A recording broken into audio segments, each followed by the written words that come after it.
Hello, everybody. Today, we are covering the Deuteronomistic History. We did a Torah review last year, and I think it's a good idea now that we are done with the Deuteronomistic History. We're actually way further in our readings. Yeah. But since we are done with that, we should do a review of it. Yes, we should. And our book review. Yes, our book review. Thank you, Ruben. So the Deuteronomistic History, that's a term a lot of people haven't heard in general. Right. They know about Deuteronomy. They know about history. Yes, what is the Deuteronomistic History for those viewers who are unaware? It is the compilation of books from Joshua through 2 Kings, and excluding Ruth. Those books were written in sections by what it seems to me to be a school of authors that you could call a Deuteronomistic school. Now, there is a lot of debate around this stuff. We have plenty of sources, and we can't cover the whole debate here, so we're not going to get into that and all the differing opinions. But essentially, there were parts of it that were written by one author initially, and then there were additions during the exilic era and the post-exilic era, and then there are probably lots of glosses and smaller additions here and there. So when it comes to a history, this is probably the most that's probably the closest the Bible is going to get to history writing as we understand it. So general historiography. Yeah. The reason it's called that is because at the end of 2 Kings, they discover a scroll. The priest Hilkiah discovers a scroll. And that scroll, for a long time, has been known to be Deuteronomy, at least in the narrative. Or at least the laws. Yeah, at least the laws, because Deuteronomy has its own very interesting history as well. But we covered that in the Torah review, Deuteronomy. Right. Yeah. But either way, we just refer to it as a Deuteronomistic, as the Deuteronomistic schools and the Deuteronomistic history. And there are lots of different notations to symbolize what people mean in scholarship. We're not going to get bogged down in that too much. But we do have, for reference, a couple books here that I brought, and I'm sorry, the first one is going to just appear really weird because green screen. So this is Israel Constructs Its History, Deuteronomistic Historiography in Recent Research. This is edited by Albert DePury, Thomas Romer, and Jean Daniel Mackay. So, and I'm sorry if I mispronounced any of those names. Now, this is a book that I am making my way through. I had to take a break from reading it. But there is a lot of good information in this book about the recent debate around all of this. And we can probably reference it at some point. We definitely will. And we will probably find something helpful because this is a fantastic book. And the other one, also by Thomas Romer, he's done a lot of writing and research into the Deuteronomistic history. So the book is called The So-Called Deuteronomistic History, a sociological, historical, and literary introduction. Now, I read this book in like a week. It was just really good. I recommend it for absolutely everybody. It's easy to understand, and it has a lot of fantastic information. And while this isn't as in-depth as... It's not exhaustive, is what I should say. This book is not exhaustive. But it is comprehensive, so we will be referencing this one as well. It seems like you're a big fan of Thomas Romer. I am, actually. Yeah? Yeah. Is it because of his titles on his books? No, but I just think he's a really good writer, and he makes a lot of very convincing arguments. All right. Well, maybe we'll run into a few of those while making our way through the Deuteronomistic history, or the so-called Deuteronomistic history. And don't let the titles for Romer's books scare you off, because I get that they're kind of aggressive sounding.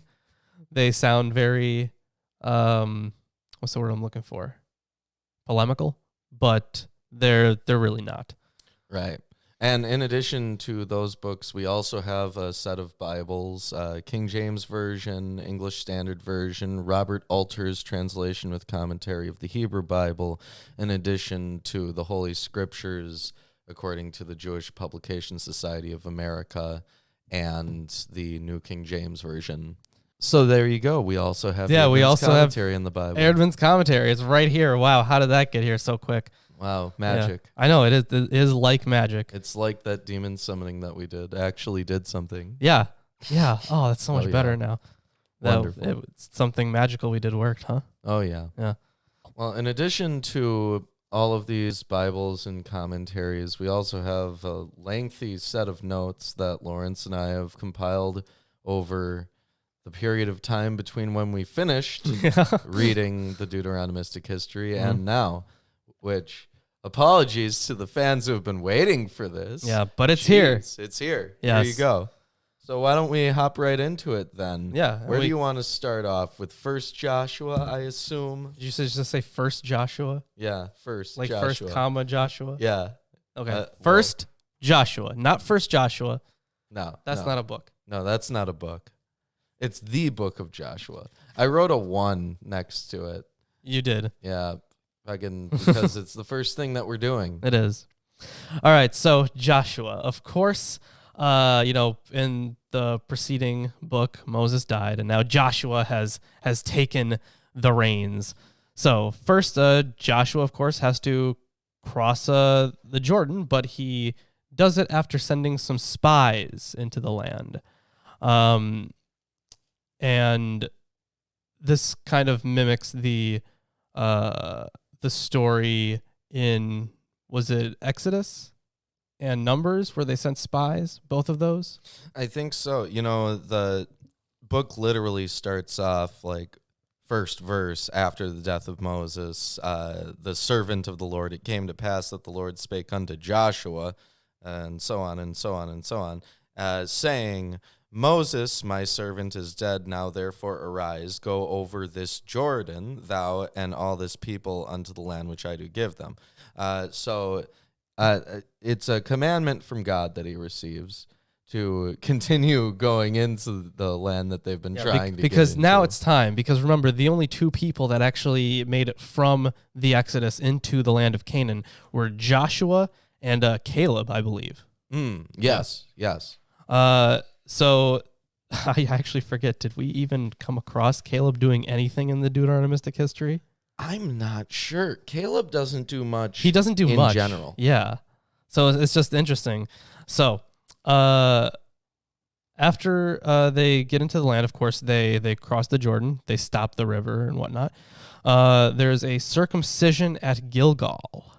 So the circumcision at Gilgal, which comes after the crossing of the Jordan. Right, which he was commanded to do by God immediately when the book starts off. Yeah. After that, there is another circumcision that is to pretty much establish another covenant. Right, there's a circumcision and Passover at Gilgal from the New King James Version. 5:2 says, At that time the Lord said to Joshua, Make flint knives for yourselves, and circumcise the sons of Israel again the second time. So after the circumcision, they're going up to Jericho. And at Jericho, of course, very important place, they have to tear the walls down. And the way they do this is through a series of walking around the place and blowing trumpets. Yeah, they engage in this weird ritual. Sorry, there's a literal hole in this page, oddly enough, from the Jewish Publication Society of America's version. They say in verse 21 of chapter 6, They utterly destroyed all that was in the city, both man, woman, both young and old, and ox and sheep and ass with the edge of the sword. Yeah, that was after they got into the city. They blow down the walls. Yeah, right? and the way that the final straw was basically a dragon shout. They shouted at the end. Oh yeah, they blew all these horns. The people shouted with a great shout. This is from verse 20. So the people shouted, and the priests blew with the horns, and it came to pass when the people heard the sound of the horn that the people shouted with a great shout, and the wall fell down flat, so that the people went up into the city, every man straight before him, and they took the city. Yeah. So a little bit later, there is a war in Gibeon against the Amorites, the Jerusalemites, Hebron, Jormuth, I think, Lachish, and Eglon.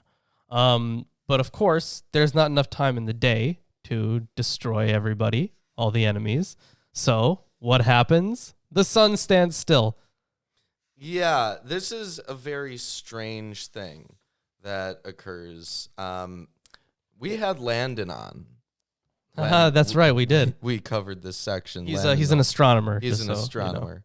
So that was very fun, but like the sun and the moon stand still, and this is obviously physically impossible, which I guess is the point of the miracle, but it allows them to perform their military strategies in such a way that they kill all the people that they're up against. And Joshua, really, throughout the book, he is a kind of a warlord. Right? Oh, yeah, definitely. I mean, Moses was a warlord, but Joshua is like just directly a warlord. Yeah. They share a lot of similar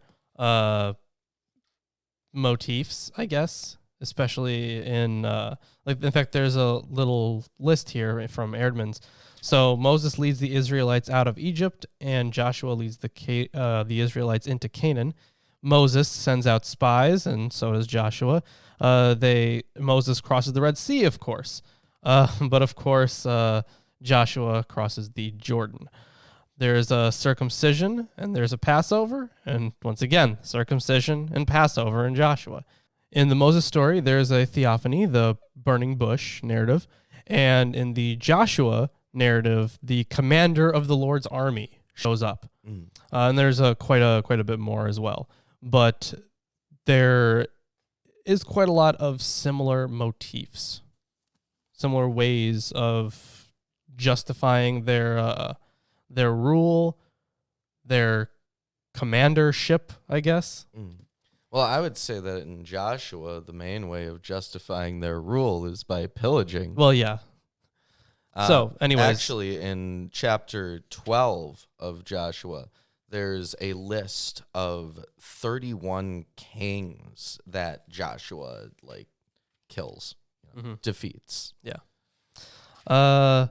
So, a little bit later, Joshua has now taken over all of Canaan.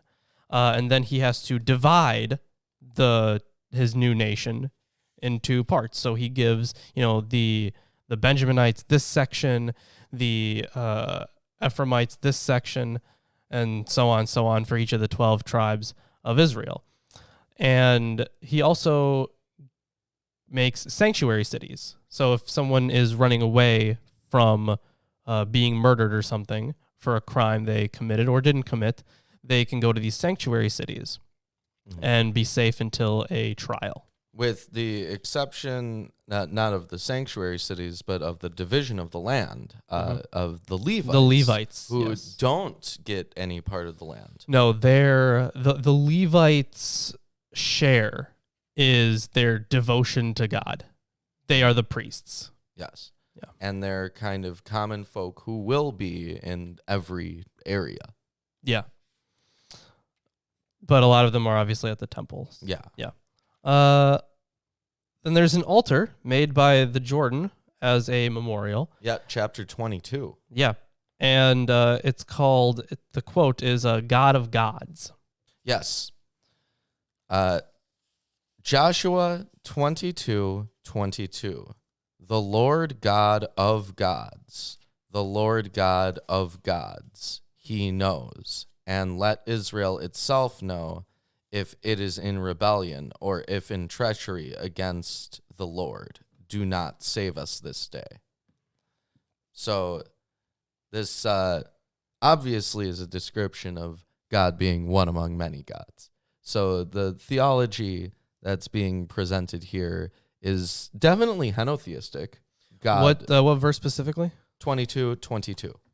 It's interesting here that the Jewish Publication Society of America's version doesn't say God of gods. It says God, God, the Lord, God, God, the Lord.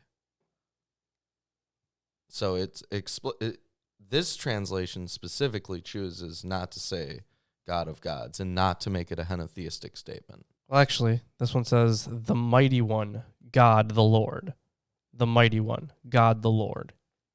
That's an interesting choice.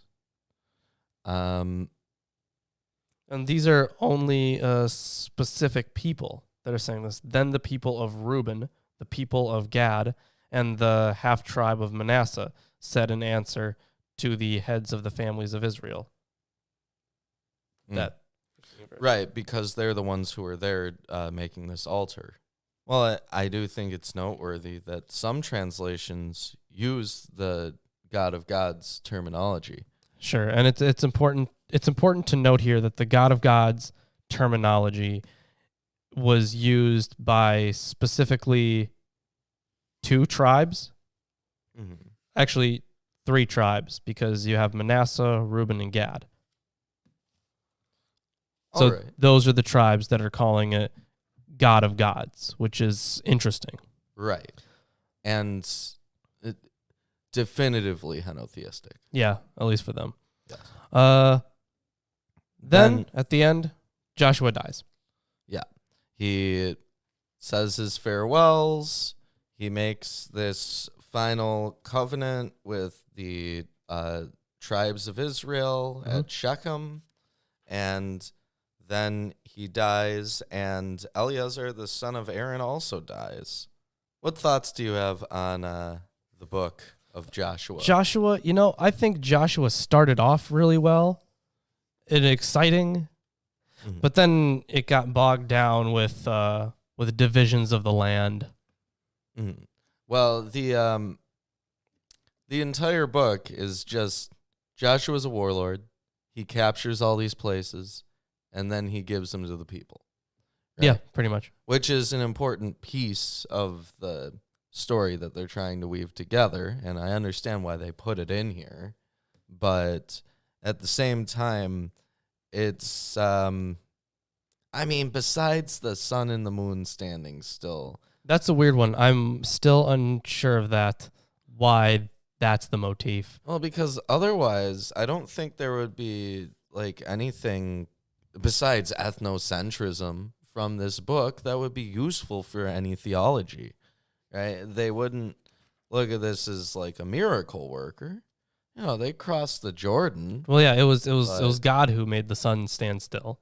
Right. But the question is, why did the author write it that way? So I'm actually going to check the commentaries here to see what they say. Romer says about that specific set of verses, but the Deuteronomistic authors of Joshua 10 go even further than their literary model. They describe on this occasion Joshua's control even over the sun and the moon themselves, which are important Assyrian deities, thus implying the superiority of Yahweh and his chosen leader over the Assyrian pantheon. Well, the sun and the moon are pretty common, important deities. They are, yeah, definitely. Yep. But specifically in the military conquest, I could see how it's directed. Yeah, actually, that would make a lot of sense, because if that was a section that was written earlier on during the Assyrian invasion or around the time of the Assyrian invasion, maybe that's even where the book of Jasher would have come from, because it said specifically that it was from the book of Jasher. Yeah. Which we don't have, I don't think. Actually, do we? I don't know. I don't think so. It's not canonical, definitely, but we might have the book of Jasher. We might have something called the Book of Jasher. Sure, yeah. Either way, though, it would make sense in the context of an Assyrian invasion. So I can definitely see why Romer places that there to that time period. Yeah, but besides this sun and moon standing still, which is like a polemic against the gods of the sun and moon. Mm-hmm. Probably like Shamash and Nana. I have no idea. Or something. But besides that event, there's not really much that God does in the book. Sure. I mean, he helps with wars. Yeah. The idea is that God is on their side Yeah. when they're fighting these wars. But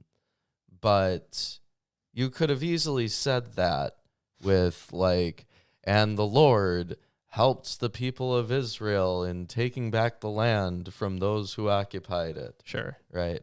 You wouldn't have to go into that much detail. So I think there actually is an ethical imperative that's being stressed here about militarism and how it is like an enviable trait for someone to have, because presumably you are a good Jewish boy being raised with the Tanakh, and you want to look for heroes that you can emulate in your behaviors, and you want to be taught how they behaved in specific situations. Like, that's the point of like children going to Sunday school and being told all the stories, right? Besides just the indoctrination to the metaphysic, right? But Either way, besides being like a warlord for like teenage boys to be like, I want to be like Joshua, there's not much, I think,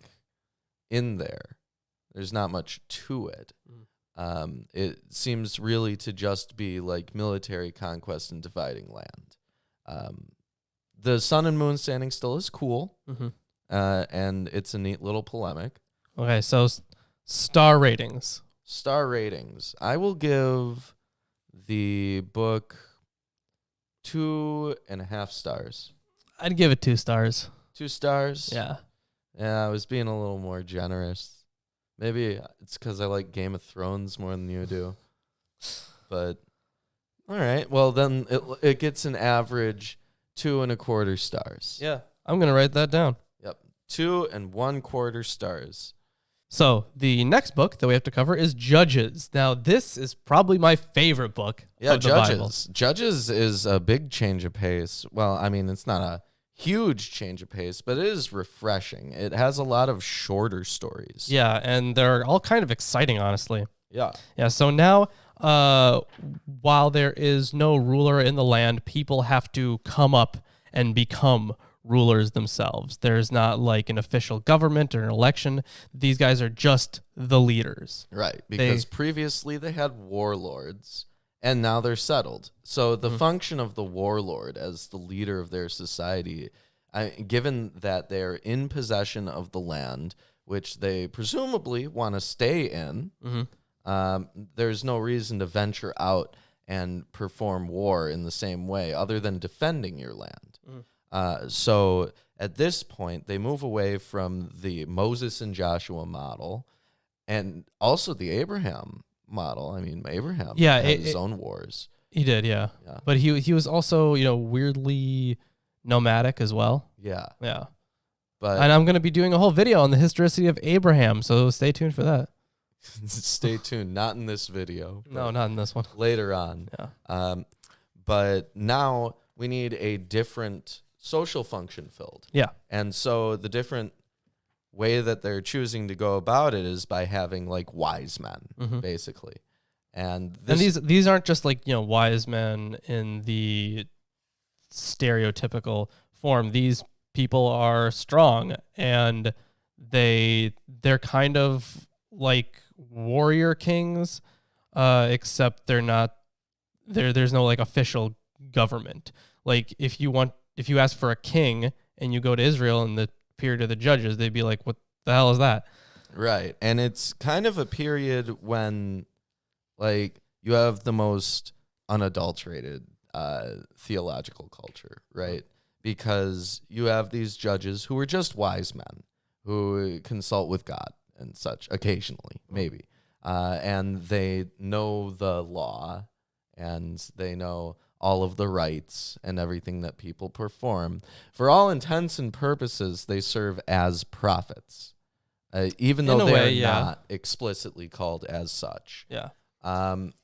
Whereas later on, when they adopt kings, then you have all these inventions, like half the psalms that we've run into, which are just royal psalms that seek to equate the glory of the king with the glory of God. Yeah. Right. Because in the period of, the monarchy and, even the divided kingdom, even in those periods, there was now an actual division between government and religion. Even though they were close and they acted together in many ways, they were still distinct entities. Right. And they're also, I think for the first time in the narratives, like history. Yeah, in the narratives. In the narrative, it's the first time that they have really been a people on their own.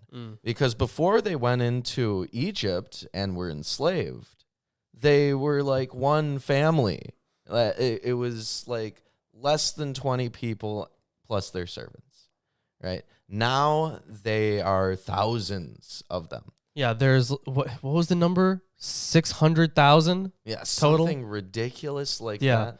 And they have to we're not here to talk about the Exodus or anything, but there are a lot of people, basically. Right, but now that they're in their promised land, they have to actually figure out how to run it because they've never had to do that. Yeah.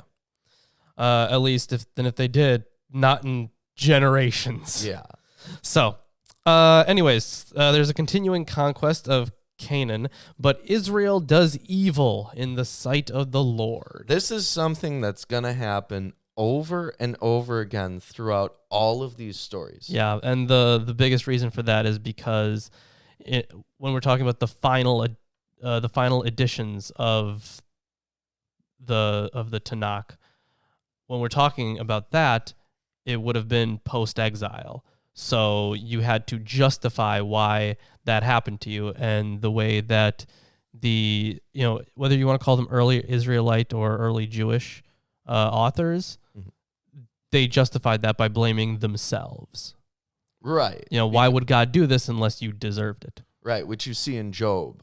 Oh, yeah. Oh, Job. That's a whole other thing. Which, of course, we're not talking about Job here. We're not talking about it today, but eventually. Maybe.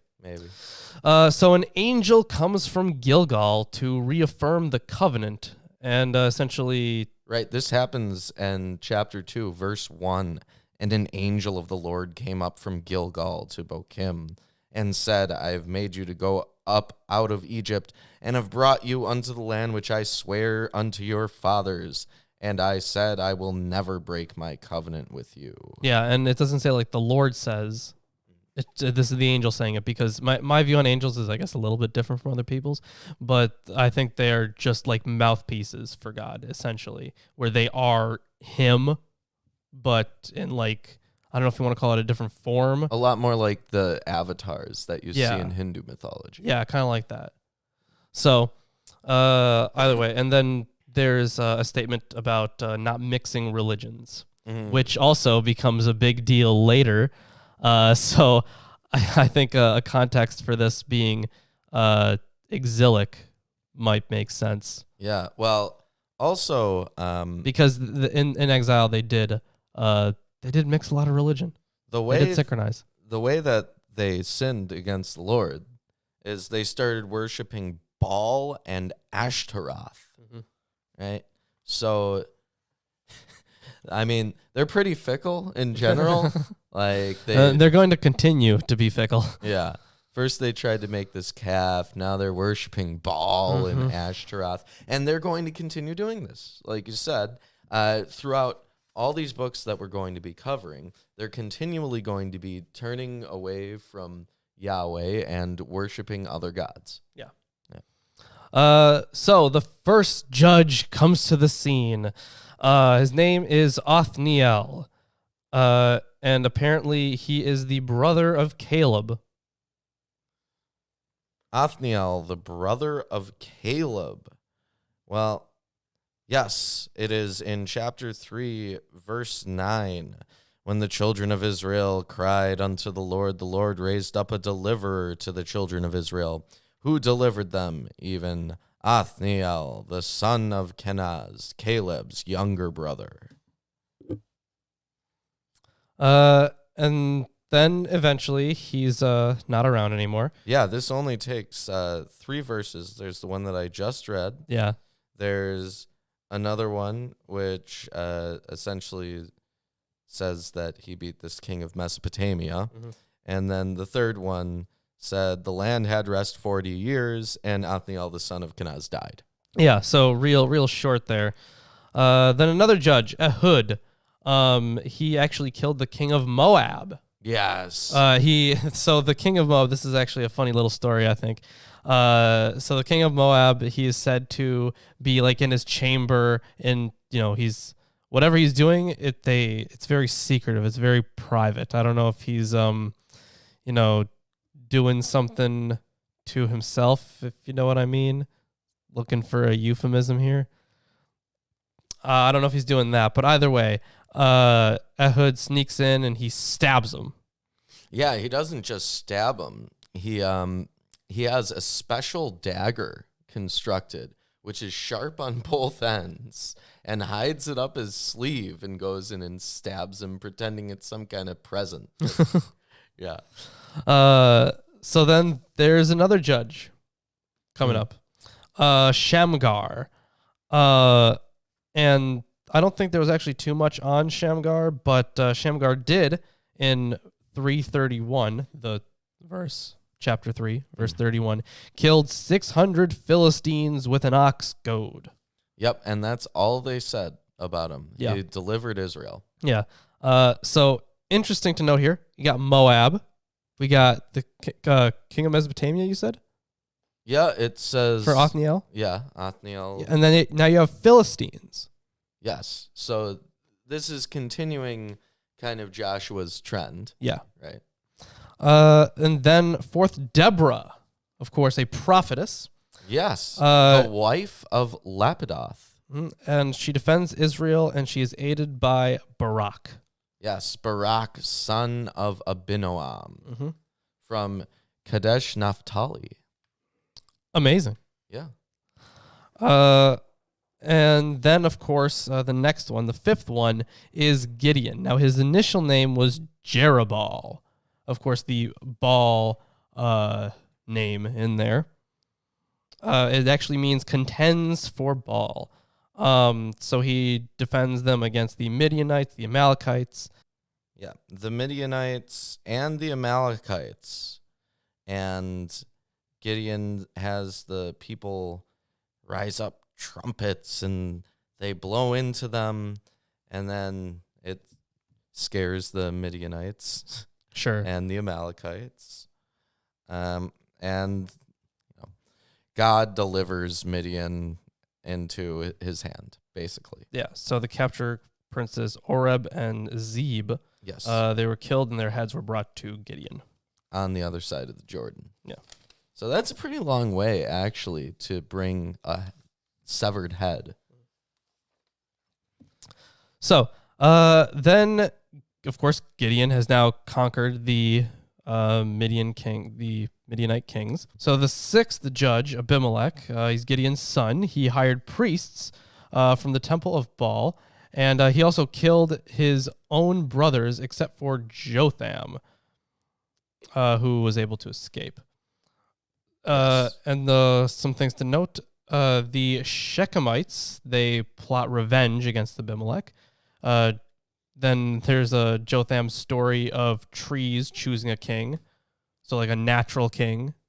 Yeah, there's this idea of... It's obviously a metaphor. Trees aren't actually talking. Right, trees aren't actually talking, but there is this idea that there is a natural king, a natural leader. Yeah, so this woman drops this stone on his head while he's off at battle. Okay. And he's like, oh, I don't want people to say it was a woman who killed me. Okay. And so he orders this guy to kill him. Okay. Fair enough. And then Jotham curses Shechem. Yep. 7th is Tola. Tola judged for 23 years. Yep. And that's about it. Tola, the son of Pua, the son of Dodo, a man of Issachar. Yep.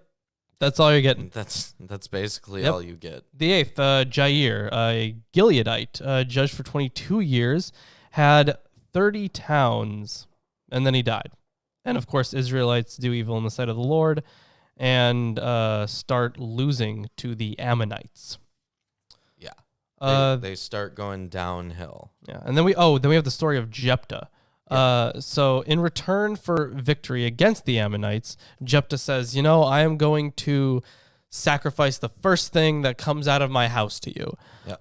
Talking to God, obviously. And it says he was a mighty man of valor. Yeah, mighty man of valor. Yeah. And he wins the war. Yep.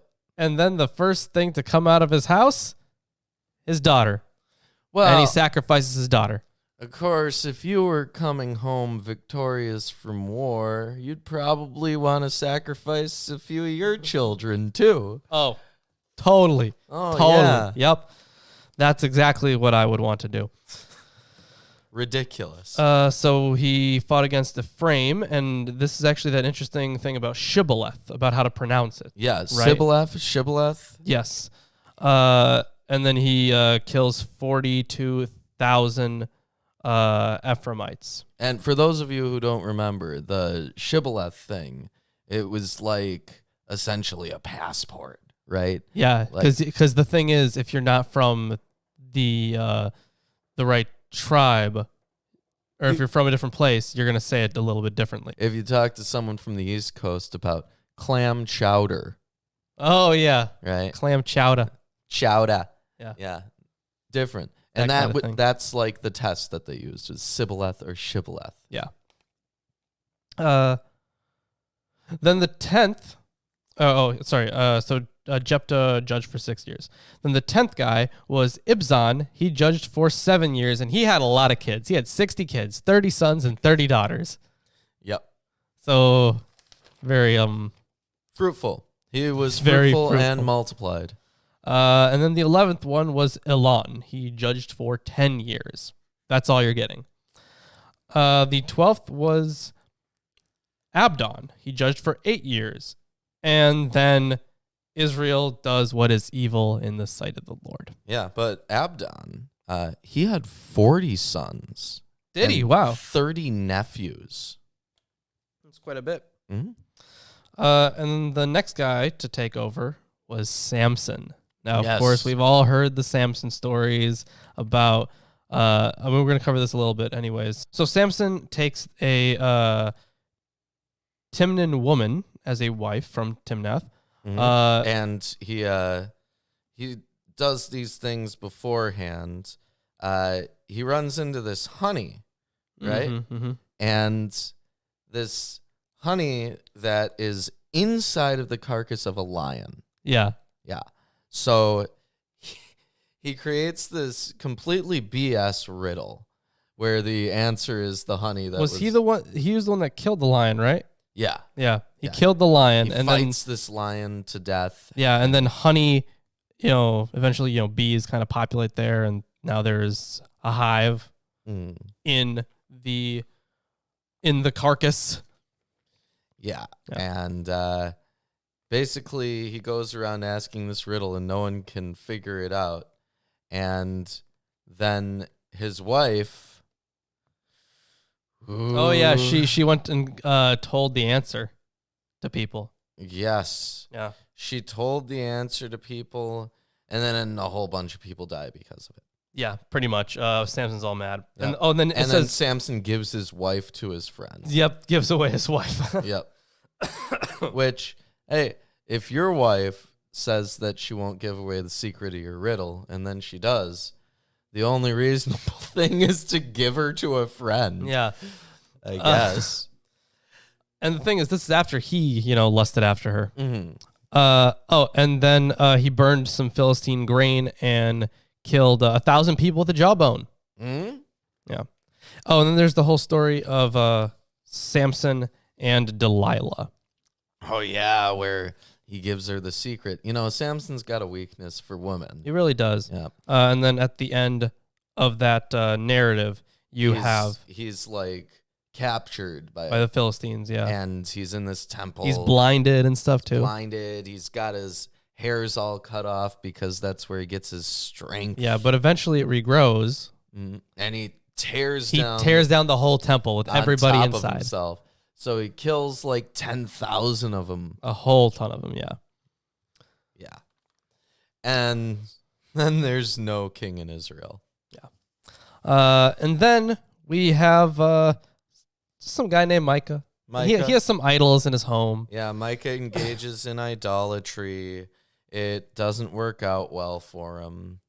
Yeah, so he hires a Levite priest, and the Danites find the Levite. The priests of Dan take Micah's idols, and the Levite guy ships off his... Oh, wait, that's a different thing. Okay. Yeah, then the priests of Dan take Micah's idols. So Micah's idols, there's actually a lot of discussion to be had on early Israelite religion in general, like if there was household religion or if there was a state religion, and how we can tell. And this is one of the things that can give us a lot of clues into that. Right. And the children of Dan set up the graven image, and Jonathan, the son of Gershom, the son of Manasseh, and he and his sons were priests of the tribe of Dan until the day of captivity of the land, and they set them up Micah's graven image, which he made all the time that the house of God was in Shiloh. So, yeah, there is, obviously that's not what happens for the general Israelite population. Yeah. Right. Probably my favorite story in Judges, hands down, is this this Levite guy and his concubine.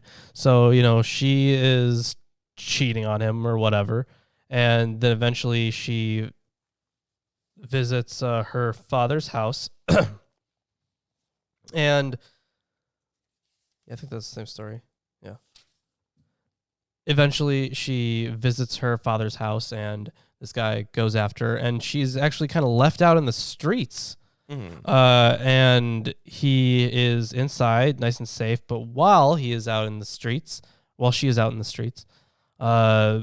she gets killed, basically. Yes. So the Levite opens the door, sees her body, and he's very much unfazed by this. So he cuts her body into 12 pieces and sends the pieces to every tribe in Israel.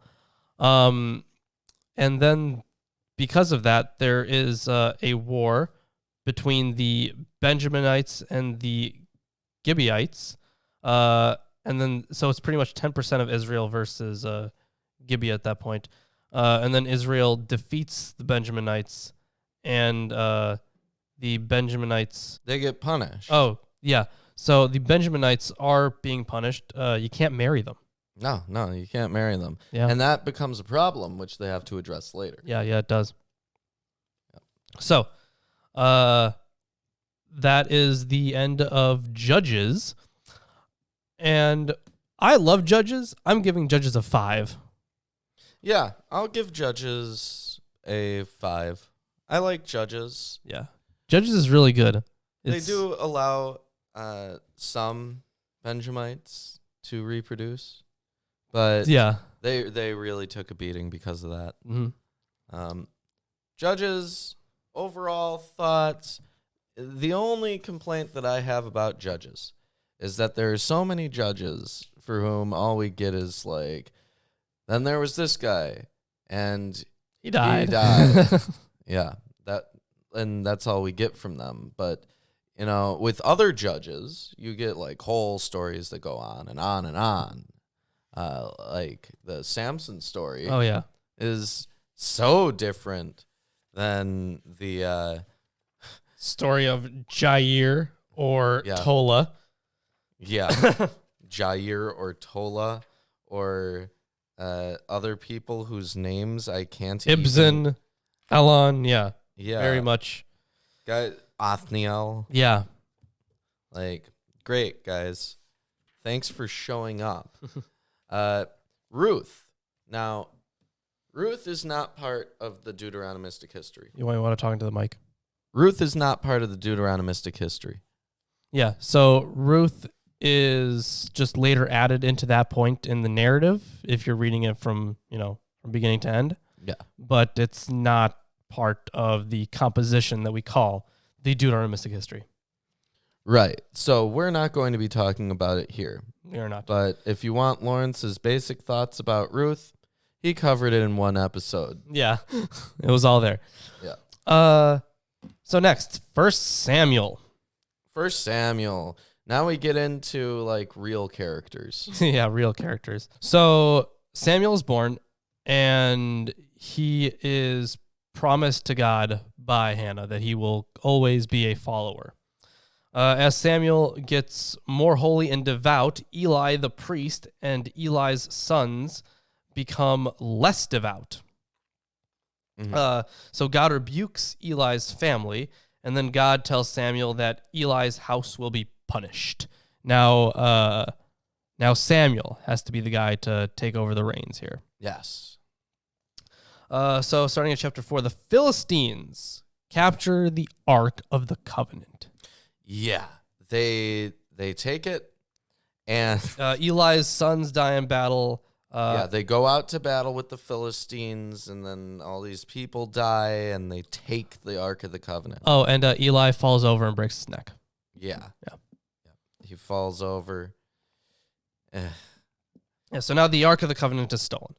Now Romer himself, I didn't bring that book with me, but Romer himself has a long argument. I think it's a good argument that the Ark of the Covenant was actually a statue of Yahweh. Mm-hmm. And he provides a lot of textual evidence for that, including from things like Psalms and especially the King's narratives. This entire section, I think he makes a good argument. That's in his book, The Invention of God. So with the Ark of the Covenant, they take it and they set it up next to the statue of Dagon. Yes. And the statue keeps falling over and breaking.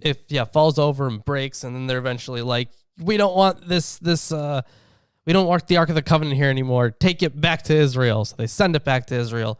And that's how the Israelites get it back, because the statue itself having the the Ark itself having the presence of God,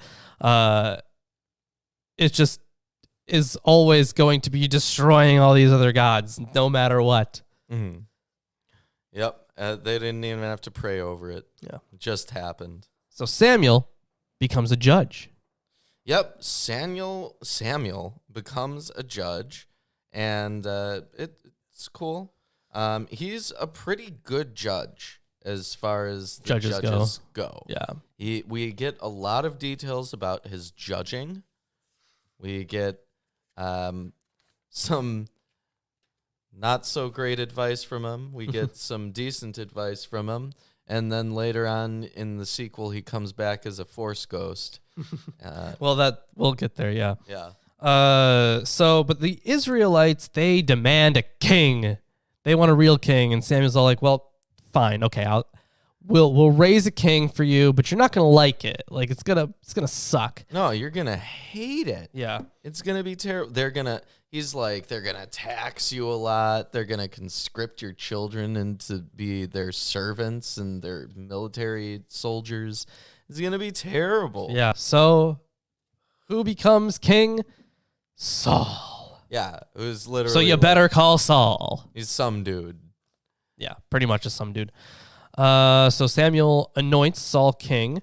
He gathers the people, and he's declared king there at the gathering, a regular old coronation. Yeah. And Samuel steps down as a judge, which is a weird thing to say because the other people didn't step down as a judge. I mean, they all died. But the thing is, it was the idea of judgeship that we had beforehand was not of a position you could step down from.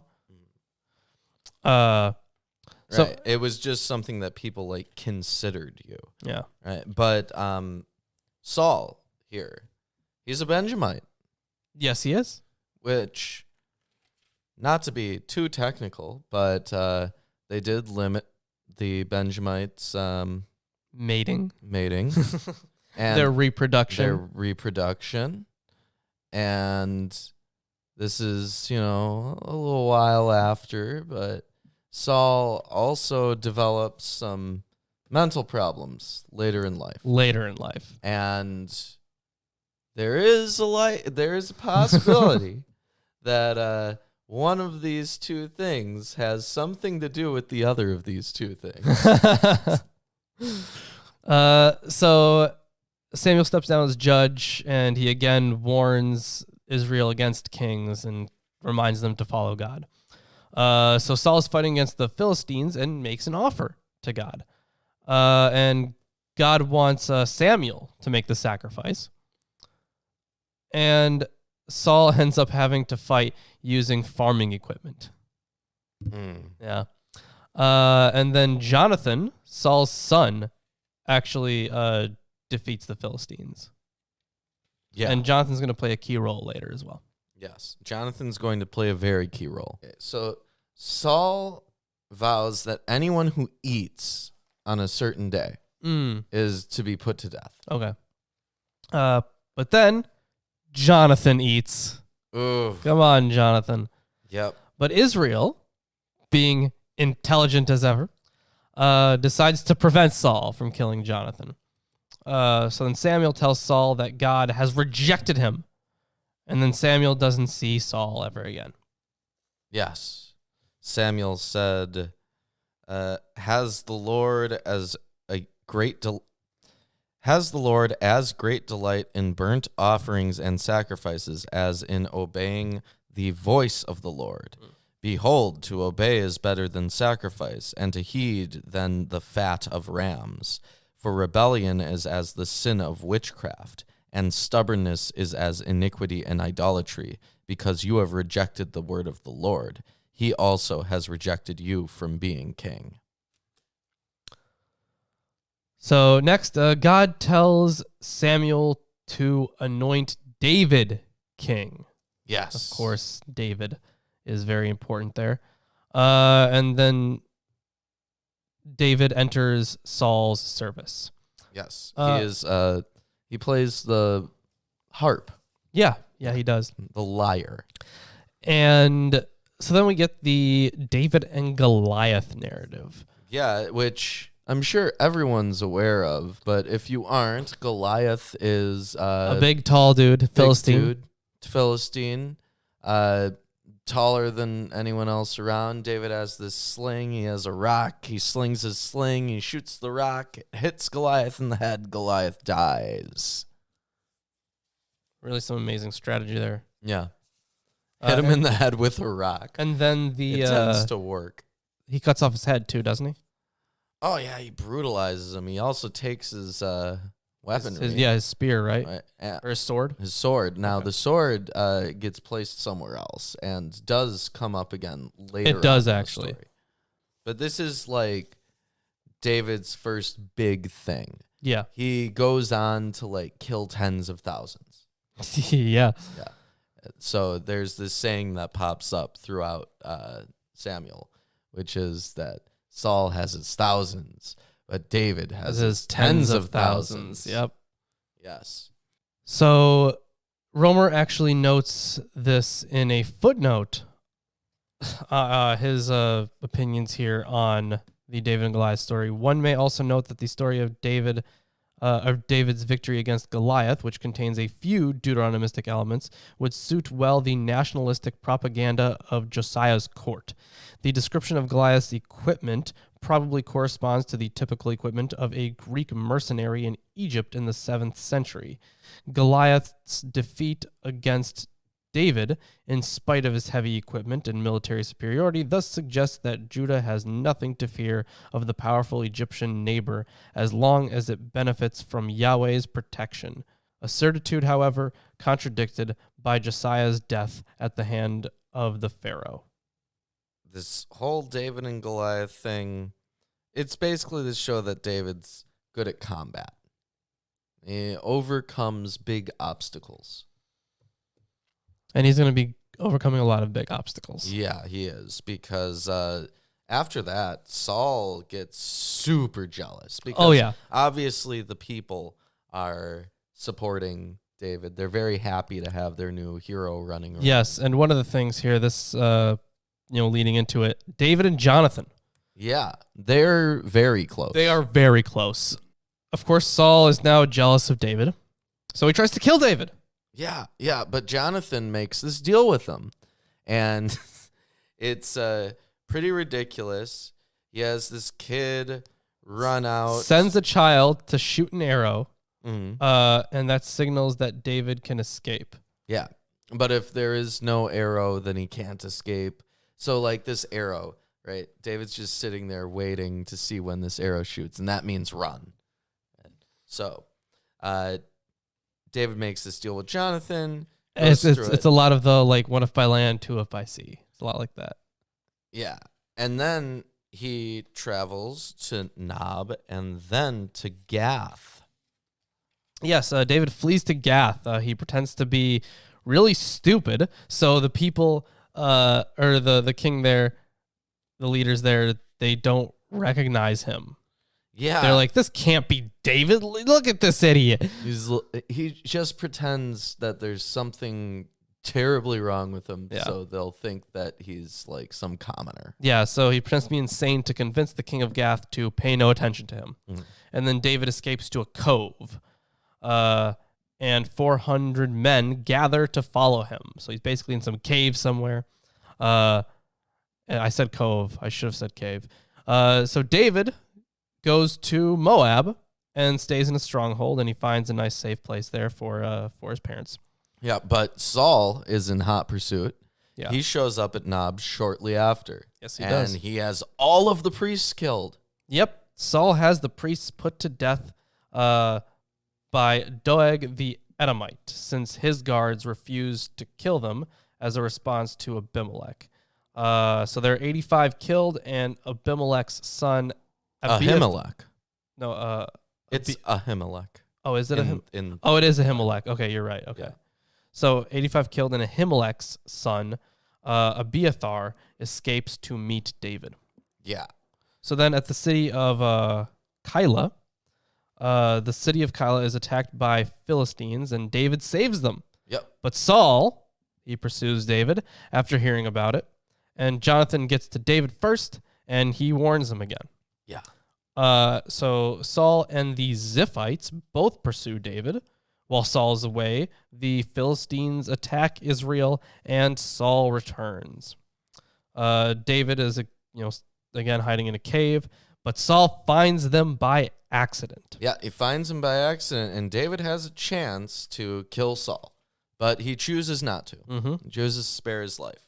Yes. And Saul's very thankful, and he's like, oh, I won't pursue you anymore. You are better than me. You are a way better man than I ever could be. Yeah. You will surely be king, he says. Yeah. Then Samuel dies. Yeah. Yeah. What a shame. And that's tough. Yeah. Of course, it's not the last time we see him in the story. No, it isn't. But he does die, and so there are no more judges in Israel. Yep. All right. The judges are over. We've entered into kings. Yeah. Well, not effectively, yeah. So Nabal and Abigail, these are husband and wife. They are servants of David, are put to guard them. Nabal doesn't really care for David. And then Abigail goes to David. David blesses her and declares her enemies will be punished. And, Abigail goes to her husband Nabal and tells him this. But God, because, Nabal doesn't like this because he doesn't like David. Then God strikes Nabal dead 10 days later. Yep. And David takes Abigail as a wife. Yep. And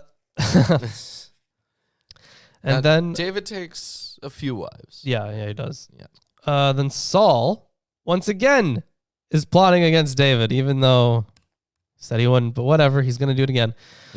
And again, he fails. And this isn't an instance of the same story being told twice. It's different locations. It's a completely different set of circumstances. Yeah. So it's not like there were two different traditions that got divergent and then put together again. These are just two different places. Saul is just an ass. Yeah, and I mean, David spares his life again. Yep. Because Saul admitted that he has again been terrible. Yeah. And then David goes to hide with the Philistines. Yeah. At this point, Saul has kicked all of the people who speak to spirits and stuff out of his land. Yes, all the magicians, all the diviners, all the oracles. So he has to find someone else to work with. And he meets this witch. The Witch of Endor. The Witch of Endor. And he has to disguise himself because she shouldn't even know that be around. Yeah. If they're seen together, that's bad press. Exactly. But he goes out in disguise, meets this Witch of Endor, and has her summon the spirit of Samuel, who basically just says, "What the hell are you doing? You're not supposed to be doing this." Bye. And here's the really interesting thing. The word that is used to describe Samuel as the ghost of Samuel is Elohim. Yes. Because there was a lot of ancestor veneration in ancient Israel, as we can tell from this entire book. Yeah. And people were deified a lot back then. So that's why Elohim was the word that was used to describe Samuel's ghost here. Right. Elohim obviously being the plural form of God. Well, I mean, it depends Elohim. depends on when we're talking about in history. Yeah. Depends on when. Yeah. Samuel says Saul has not followed the Lord and Israel will fall to the Philistines. Yeah. And the Philistines, they're kind of iffy about working with David. Yeah, definitely. But they're going to battle. Mm-hmm. And the Philistines decide not to let David come with. Right. Then the Amalekites destroy Ziklag, and they take the women and children. David pursues them, and he captures an Egyptian who is an Amalekite servant and gives him some provisions. Real nice guy. Nice guy, David. David attacks the Amalekites and rescues everyone. He takes the spoils for himself and his warriors and his friends, and 400 Amalekites escaped. So now the Philistines, without David, are attacking Israel, and they kill Jonathan. Yeah. Chapter 31. Yeah, Chapter 31 is not very good for Saul and his family.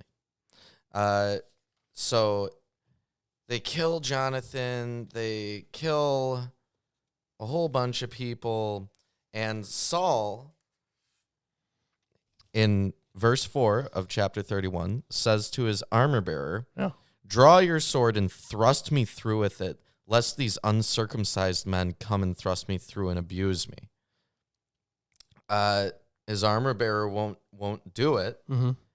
So Saul just takes the sword and falls on it and dies. Yep. And we're going to hear a different account of this a little bit later, but that was probably for something else. Right. This is the first account of the death of Saul. Yes. Right. There is a second account which pops up almost immediately afterwards. Yeah, from an Amalekite. Yeah. Yeah. That's pretty much the end here. The Philistines beheaded Saul's corpse. The armor was put in the temple of Ashtaroth, and the body on the wall of Bethshan. Mm. And then the armor and body were stolen and buried. Yeah. So, final thoughts about 1 Samuel. Or does that say burned? Buried. Buried, okay. Yep.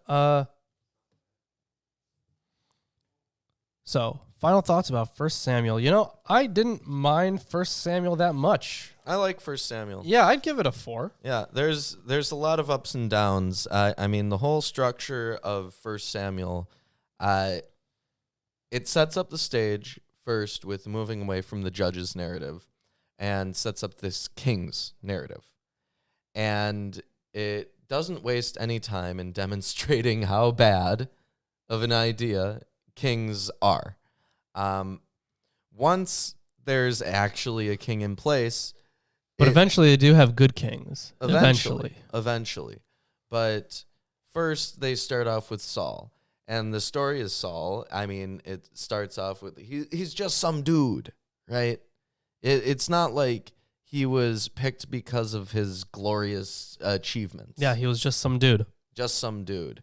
And then you get David, who is a warrior and, intelligent and artistic, and is essentially just a better person than Saul. Saul continually gets jealous and angry and vengeful, and David goes around helping people out. Mm-hmm. So it wastes no time showing that, one, kings are a bad idea, but two, that if you take someone and you put them in a position that they are not capable of performing well in, and they see other people who are, it's going to drive them crazy. And I think that's very well established throughout the entire story of Saul, as to the point where he even threatens to kill Jonathan at one point with a spear. I mean, compared to Judges, right? We get a lot more character in Saul and his family. We do. Than we do in any of the individual judges or their families. And I think that helps set up a more dramatic narrative overall. So final star rating? I'll give it 5 stars. Well, oh, really? Okay. Yeah, I'll give the first book of Samuel 5 stars. I don't know about the second. We'll get to it. We'll get right now. It. What do you give? Oh, I was giving it a 4. Oh, so we get a 4.5. Yep. Final star rating. Yep. So 2 Samuel. David hears of Saul's death, and then he went to Ziklag. So this yes. person who reveals this information about Saul's death, he's an Amalekite, and he says that did he say that he killed him, or that just an Amalekite killed him? He said to me again, "Please stand over me." He claimed that he killed him. Yeah, he says that Saul begged him to kill him and that he killed him. Yeah. And then David puts him to death for it. Yeah. So it doesn't really work out well for him. This is where we start to see things go poorly for David, particularly, because David, now that he is in his unquestioned position of power, people start misinterpreting things that he says, and they start doing things that he doesn't want them to do in an attempt to appease him. Mm-hmm. So that's going to pop up continually throughout 2 Samuel. It's not really something that popped up in 1 Samuel. People didn't really go out of their way to appease Saul. Mm-hmm.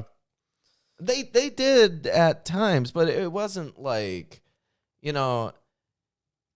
eventually what we're going to get to in here is that Saul's other family members get murdered because people want to look good for David. Now, Saul didn't have that happen. Right. Saul only had his thousands.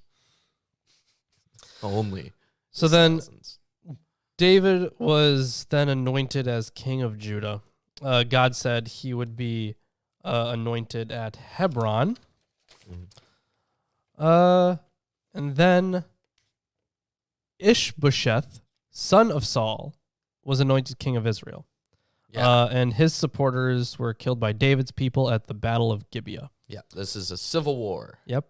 Then the commander of Saul's army, Abner, retreated, but he was pursued, and then one of the pursuers dies. Then Abner joins David, and David accepts, but a guy named Joab was unhappy about this. So Joab kills Abner. And then all the people mourn Abner, and the pursuers are decried. Yes. Then Rahab and Baanah kill Ishbosheth, and bring the head to David. But David's really mad about that, so he orders their execution. Yeah. And then Ishbosheth's head is buried in the tomb of Abner. And then David, now with no king in Israel, David is anointed king of Israel as well. So we have the united monarchy. Yes. He is reigning over all of Israel. Yep. And he's bringing back the ark. And then, David defeats the Philistines, which was really weird. Was the ark ever taken again? Because I could swear it wasn't. Or was it taken away again at a battle or something? It might have been taken in a battle that we didn't mention. Yeah. But the important thing is that it's back now. Yeah. He captures the ark. Yeah. And we bring it back into Jerusalem. Oh, yes. And on the way, this dude touched it and he died. Mm. Yeah. If you're not meant to touch the ark, don't touch the ark. Exactly. So David was afraid of the ark and he decides not to take it to Jerusalem. And instead, the ark was put in Obed-Edom's house. And it stayed there for 3 months. And then God blesses Obed-Edom, and David now wants the ark in Jerusalem. Yeah. Then David's wife, Michal, sees him dancing naked. Mm-hmm. And in celebration, he comes back, he's dancing naked in the streets, and she's like, this is ridiculous. No more sex. No more sex. And he's like, fine, I've got plenty of other wives. Like, you're the one who's missing out here. So, and then God makes a covenant with David. And God tells Nathan, he was a prophet, to ask David to build a house.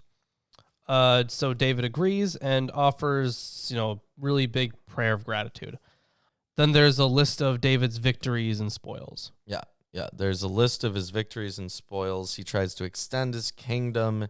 He kills a bunch of people. Yeah, he kills 18,000 Edomites, and the spoils are all dedicated to God and whatnot. Yeah, and that's he continues that kind of warlord idea. Oh yeah, no, David was definitely a warlord. If there was a historical David, he was a warlord. I think there was. I don't think it's really crazy to think there was a warlord once upon a time. Yeah. Not crazy. Yeah. So then here's the story of David's kindness to Mephibosheth. Yes. Ridiculous name. So Mephibosheth was a son of Jonathan. So of course he'd be nice to him. And he was lame. He was crippled in his feet. Yeah. So David allows him to sit at his table. So that's very nice. And he gives Mephibosheth all of Saul's belongings and servants. Yeah, he gets all this stuff, and he's essentially set for life. Yeah, he got all the stuff from his grandfather. It's like, sorry, dude, killed your entire family. My bad. He didn't really hurt Jonathan because, right? Yeah, it's Jonathan's kid. So right. Yeah. David then defeats Ammon and Syria.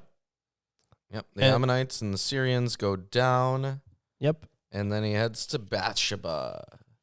Yeah, so at Bathsheba, David sees a woman bathing, and he has his servants fetch her. So they have sex. She gets pregnant. And it turns out that she's married to Uriah the Hittite. Yeah. So David has Joab lead Uriah to an unsafe place where he is killed. And then David marries Uriah's widow. And then God's all mad about it. Yeah. Because you should be. Yeah, Nathan. Finally, God is the moral one here. Yeah, Nathan delivers this message from God that he's pissed at him, in essence. That's all that happens in chapter 12.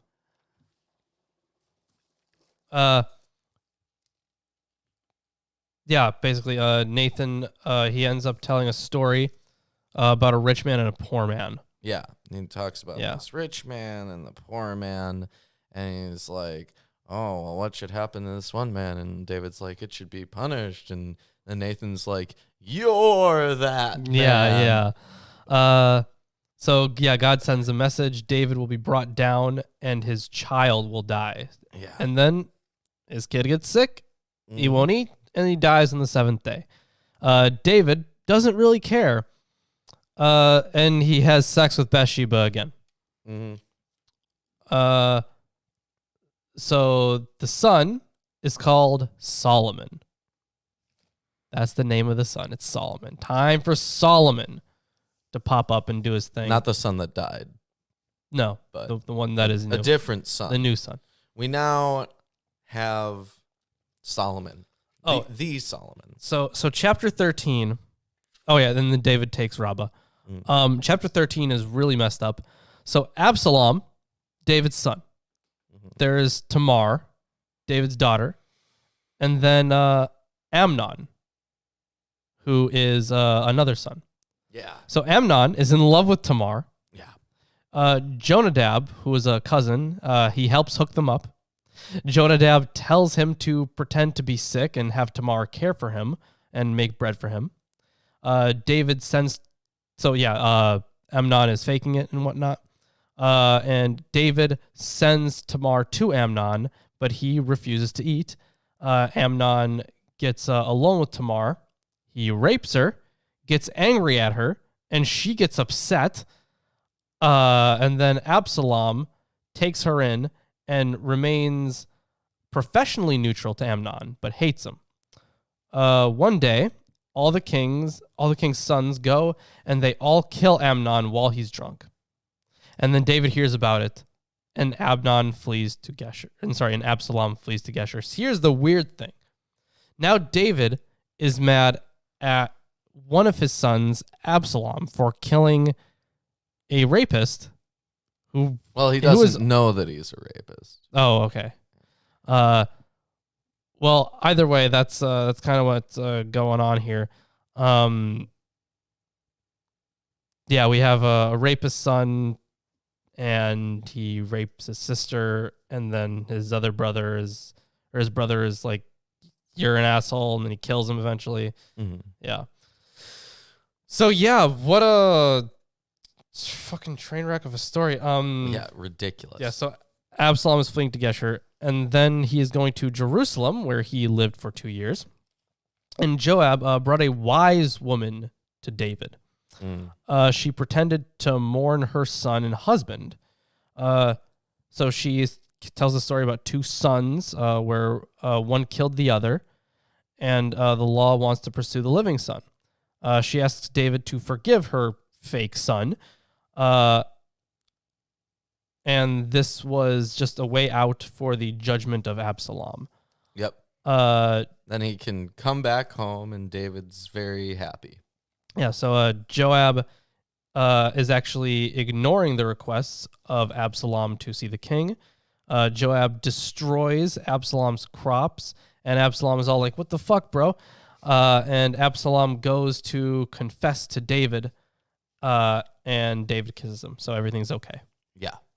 Absalom is he's made head of the gatekeepers for the city. Absalom, he gets all these chariots and horses, and he's like doing his duty, right? He's guarding. And then David ends up fleeing from Jerusalem. Yep. Because apparently now the hearts of the men of Israel are with Absalom. So yes, he flees to Jerusalem with the Ark of the Covenant, and he goes to the Mount of Olives, and he meets Hushai the Archite, and Hushai goes into the city. So then in the next chapter, Ziba, servant of Mephibosheth, gives food to David to receive favor. David goes to Bahurim, and there Shammai from the house of Saul yells and starts throwing a bunch of stuff at him. And Shammai says, "God is giving Jerusalem to Absalom," and then David leaves. So Absalom returns to Jerusalem, and Hushai, of course, is supporting Absalom too. And Absalom questions Hushai's loyalty, and Hushai says, I serve who God chooses. Kind of a cop-out. But Absalom is kind of getting more and more support as he goes on. Yeah, and then at the end of this, Absalom has sex with all of David's women in front of all of Israel. Yes. Absalom has sex with all of them in front of everyone. So there's no question as to whether he's done the deed. Yeah. Right. Insane. So then Hushai, the supporter of Absalom from before, actually advises against a plot against David. But there's the advisor that recommended the plot gets the house in order and hangs himself. Yeah. Yeah, you just make sure that killing himself won't be that hard on his family, and then he kills himself. Then David sends a massive army to chase Absalom, and while Absalom is running away, he actually gets his head stuck in a tree or some branches or something. Yeah, he's riding along and he gets stuck. Yep, and then Joab stabs him. Yep, Joab kills him. Absalom is dead. Yeah, and of course David is grieving his son's death, but he returns to Jerusalem. And then there's a rebellion of Sheba the Benjaminite. Sheba was calling for a revolution because I guess he was in a bad place. He gathers followers, and Joab beheads him. Yep. Quick way to end a revolution. Yep, that's not happening again. And then Saul and Jonathan are finally buried in a proper place. And the Gibeonites receive some land. Then there's a war with the Philistines. There's a hymn of David. Here's something interesting. There was a poem of last words. It was David's last words. They weren't actually David's last words. And then it goes on to talk about his mighty men immediately after his last words, so-called. Yeah, exactly. It's just weird that it says that they're the last ones because they're not, because the very next thing to happen in chapter 24. So God is telling David to take a census, and David gets Joab to take the census. Yeah. Which was a horrible thing to do. Yeah. Because it was supposed to be him. Yeah. So God basically gives this ultimatum, 3 choices. Either you get 3 years of famine, you have to flee for 3 months, or there's 3 days of pestilence. And then David chooses pestilence? Why not flee for 3 months? Well, that would put the army in danger. So basically 70,000 people die, and David himself really doesn't get too much of a repercussion for that. Yeah. And then David builds an altar and ends the plague. That's how the plague ends. Yep. And that's the end of 2 Samuel. Yep, that's the end of 2 Samuel. Then, after Samuel, we go into Kings. But before we do that, why don't you give me closing thoughts on 2 Samuel? 2 Samuel is also kind of exciting. I actually liked it more than 1 Samuel. I didn't like it nearly as much as 1 Samuel. I think that Saul's story is a lot more compelling than, Absalom. Well, first of all, this story of a brother raping his sister is, it's not the best way to get us on Absalom's side. Because Absalom, it's not like he executes judgment on him. It's not like he does anything virtuous. He just kind of takes care of his sister, which he probably was going to do anyway. Absalom, I don't feel is a very compelling character. I think that David was a lot less heroic in 2 Samuel, too. Especially with that ultimatum he gets at the end there. Yeah, what a horrible decision. Yeah, So I think David is not as strong of a character Yeah. in 2 Samuel. So what would you give 2 Samuel? I'd give it 3 stars. Okay. So 3 3/4. 3 3/4. That's where we're at. Yeah. Well, excellent. So we've finished the books of Samuel, and now we're heading into the Book of Kingdoms. Well, I mean, kingdoms is a different thing. It was a different titling. It's literally a different thing, but this is part of the Book of Kingdoms. Yeah, so is Samuel. Yeah, so is Samuel. But we are in 1 Kings now. Right. And I took a whole lot of notes for this. Here's a whole packet of notes. Yeah, whole bunch of notes.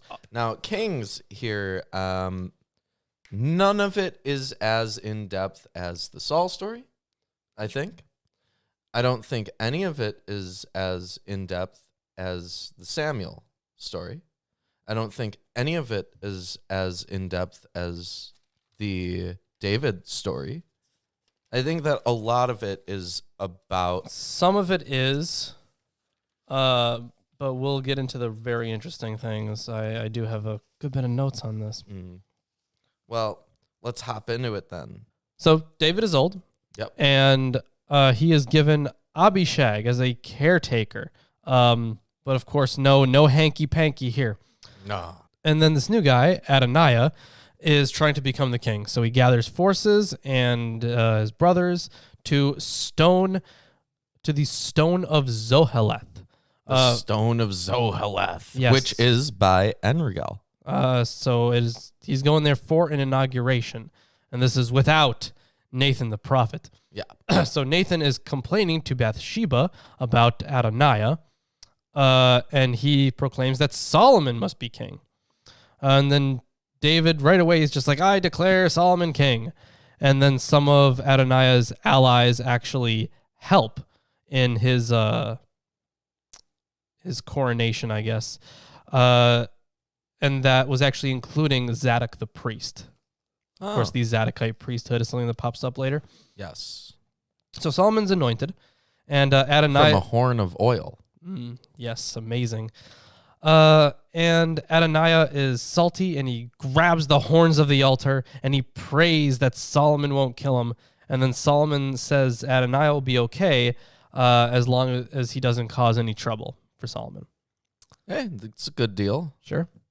Of course, it's something that Adoniah might expect to happen, given what's happened to all the other people who tried to be king. Definitely. And their families. Nothing good. No. So then David has his last words again, and he says them to Solomon. Basically, keep the commandments. Also, kill Joab, and kill Shammai, and then David dies. So then Adoniah wants to marry Abishag. Solomon kills him. Abiathar, the priest, was then deposed, and Joab was killed next to the altar. Shammai was pretty much on house arrest, told not to leave. But then 3 years later, Shammai goes after, his slaves ran away or whatever. Yeah. And then Shammai is, going after his slaves to go find them. But then Shammai is killed because he left the house. Yeah. Yeah. And then Solomon marries the Pharaoh's daughter. Mm-hmm. Solomon, then this one, right. He sacrifices 1,000 burnt offerings. Right, so... And he asks God for wisdom in a dream. Yeah, 1,000 burnt offerings. That's a lot. You got to imagine, that's really a lot. Doing them all at once, one after another. It doesn't really matter, does it? It'd be ridiculous. Yeah. It's like, what's one less going to do? So anyways, in this dream, he's given wisdom and riches and fame and whatnot. Then 2 women, of course. This is the whole, splitting the baby in half thing. So this is the first thing that he does with his newfound wisdom, is these women come in, and they're like prostitutes, right? They live in common. Well, the thing is, okay, so there are 2 women and 2 babies, right? Yeah, 2 women, 2 babies. 1 baby dies. Yes. Gets switched out Yep. with the other baby. Mm-hmm. And then they go to the king because the mother of the one who got switched out is like, Yeah. that's my baby, right? Yeah, and then Solomon's like, well, we can't resolve this. Let's just cut the child in half. And then, like, the real mom is like, no, don't do that. She can have the baby. That's fine. And then the other one's like, no, that's fine. Cut it in half. And then he's like, ha ha, the real mother is you, the one who didn't want me to cut this child in half. Oh, yeah.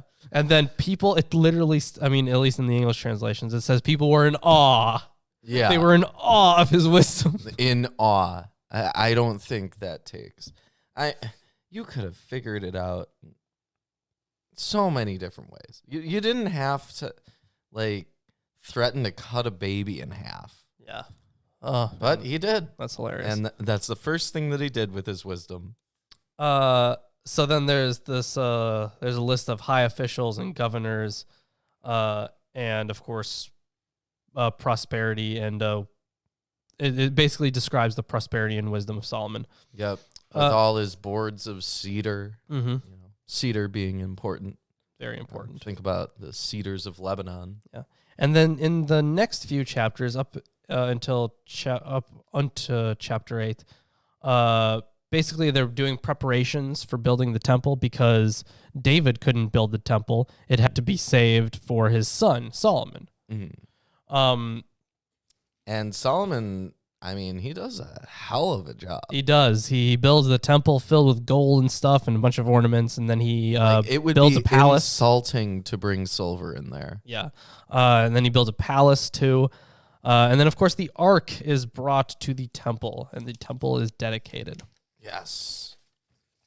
So then there's of course, in 2 Samuel 7, I think we talked about it. I don't know did we talk about it? Did we actually mention it? Mention what? 2 Samuel 7? Oh, yeah, the covenant with David in chapter 7, yes. I don't think we actually talked about it. We didn't discuss it, actually. Oh. It's written in the notes. It's the dynastic promise. The dynastic promise. Yeah, the seed of David will be on the throne forever. Yes. So now here in 1 Kings 9, there is a reestablishment of the dynastic promise. Now, what do you think of the dynastic promise? I think it's in earlier. I think it was written early. Yes. So that bit in 2 Samuel is the one that was written early. Yeah. Right. This chapter 9 of 1 Kings, or chapter 8 of 1 Kings, is not written early. No. No. So, Solomon gives 20 towns to Hiram, who Hiram was the one who provided all the cedar. So there's a description of forced labor conscription for the temple. Yep. Well, I mean, what else were they? They have slaves already, but now you have a king, and Samuel talked all about how getting a king would mean that your sons and daughters would be forced into labor. Well, here's what happens. Just a couple of generations of kings after their first king, they're already conscripting people into forced labor camps. And, well, the thing is, they're building the temple, right? Yeah. But then also, the Pharaoh's daughter, who he has married, she just gets the city built for her. Gezer is rebuilt for her. So while he's building a building, Yeah. she just has this entire city that's built for her and given to her. Well, it was rebuilt. Yeah. Okay. And then, of course, there's the description of 3 daily offerings at the temple, and a fleet of ships actually goes to Ophir. Right? I think that was the gold of Ophir. Yeah. Yeah. Oh. 420 talents. Yep. And then there's the Queen of Sheba. Yes, and the Queen of Sheba, more like she be giftin'. Yeah. She be gifting.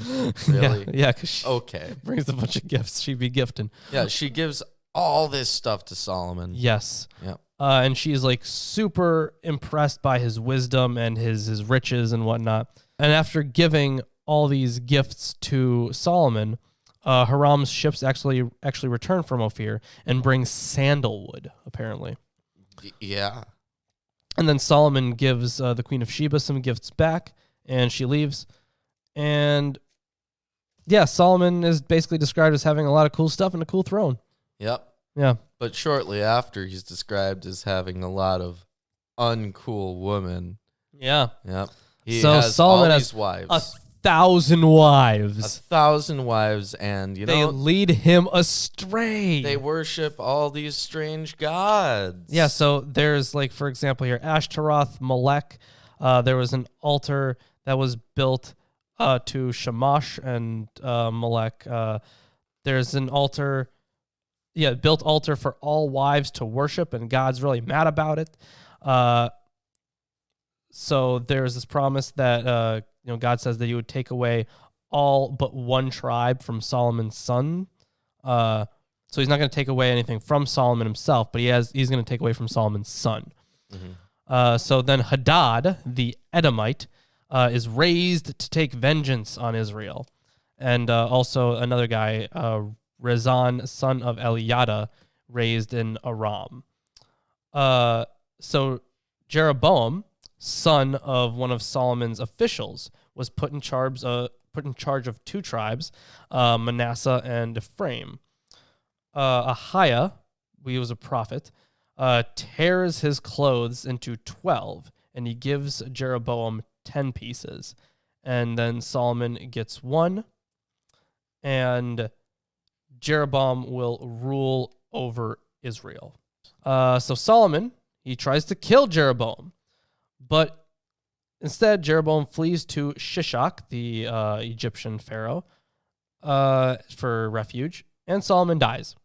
And then, of course, the book of the Acts of Solomon holds all the other information. And all the Acts of Solomon. Oh, yeah, definitely. Yep. And then Rehoboam becomes the king, and he's Solomon's son. Yep.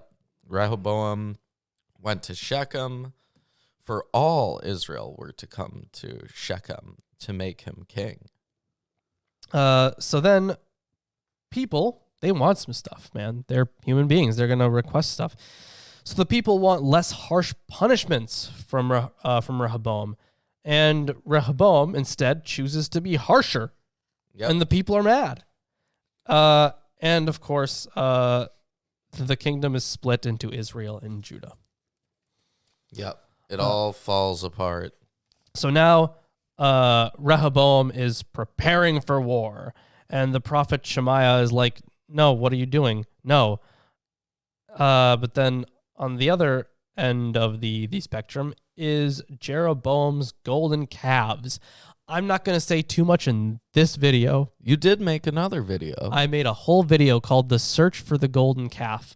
And it's a very long discussion on the golden calf narrative in Kings and the one in Exodus. And I guess Deuteronomy too. Yeah. So go watch that video.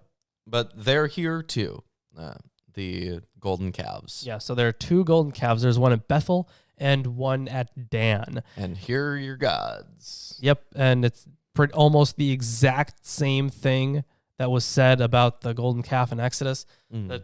Go watch that video. There's a whole discourse on it. So then there's a prophet, just a prophet, unnamed. He denounces Jeroboam, and he is actually prophesying Josiah.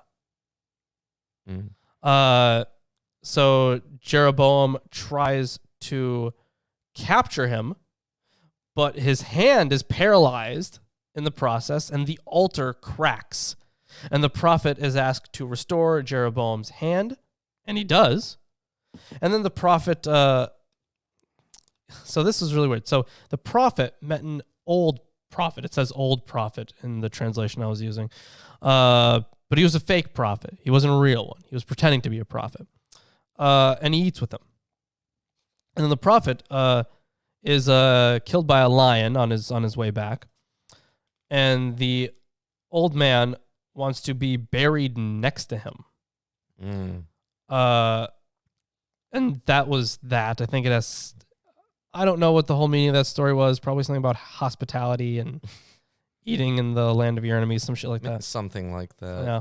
Because if you eat in the land of your enemies, you're safe. So then Jeroboam continues in evil ways. Yep. And then Abiah is Jeroboam's son, and he's very sick. Jeroboam sends his wife to Ahiah in disguise to bring gifts to Abiah.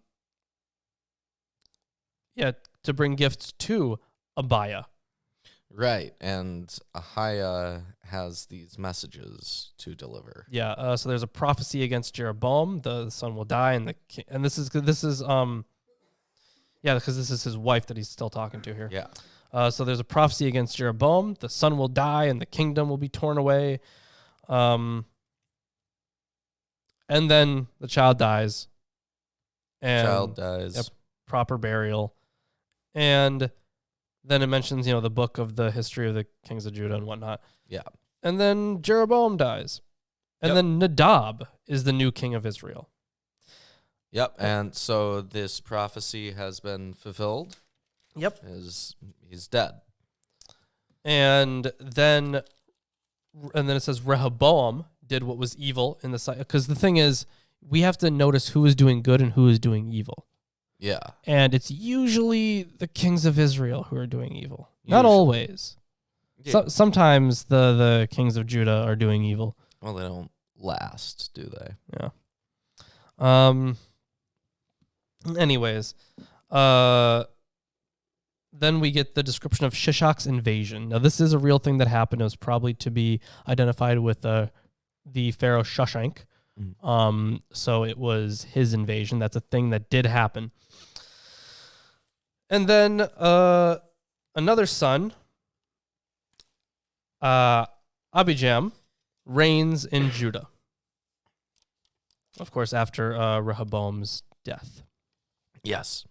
So, Abijam continues.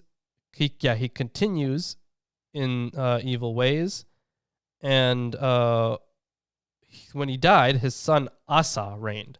Asa was good. He removed the shrine prostitutes, and he burned some Asherah poles. The shrines were not removed, however. And then there was Asa versus Baasha of Israel. Yeah, there was a war between them all their days. Mm-hmm.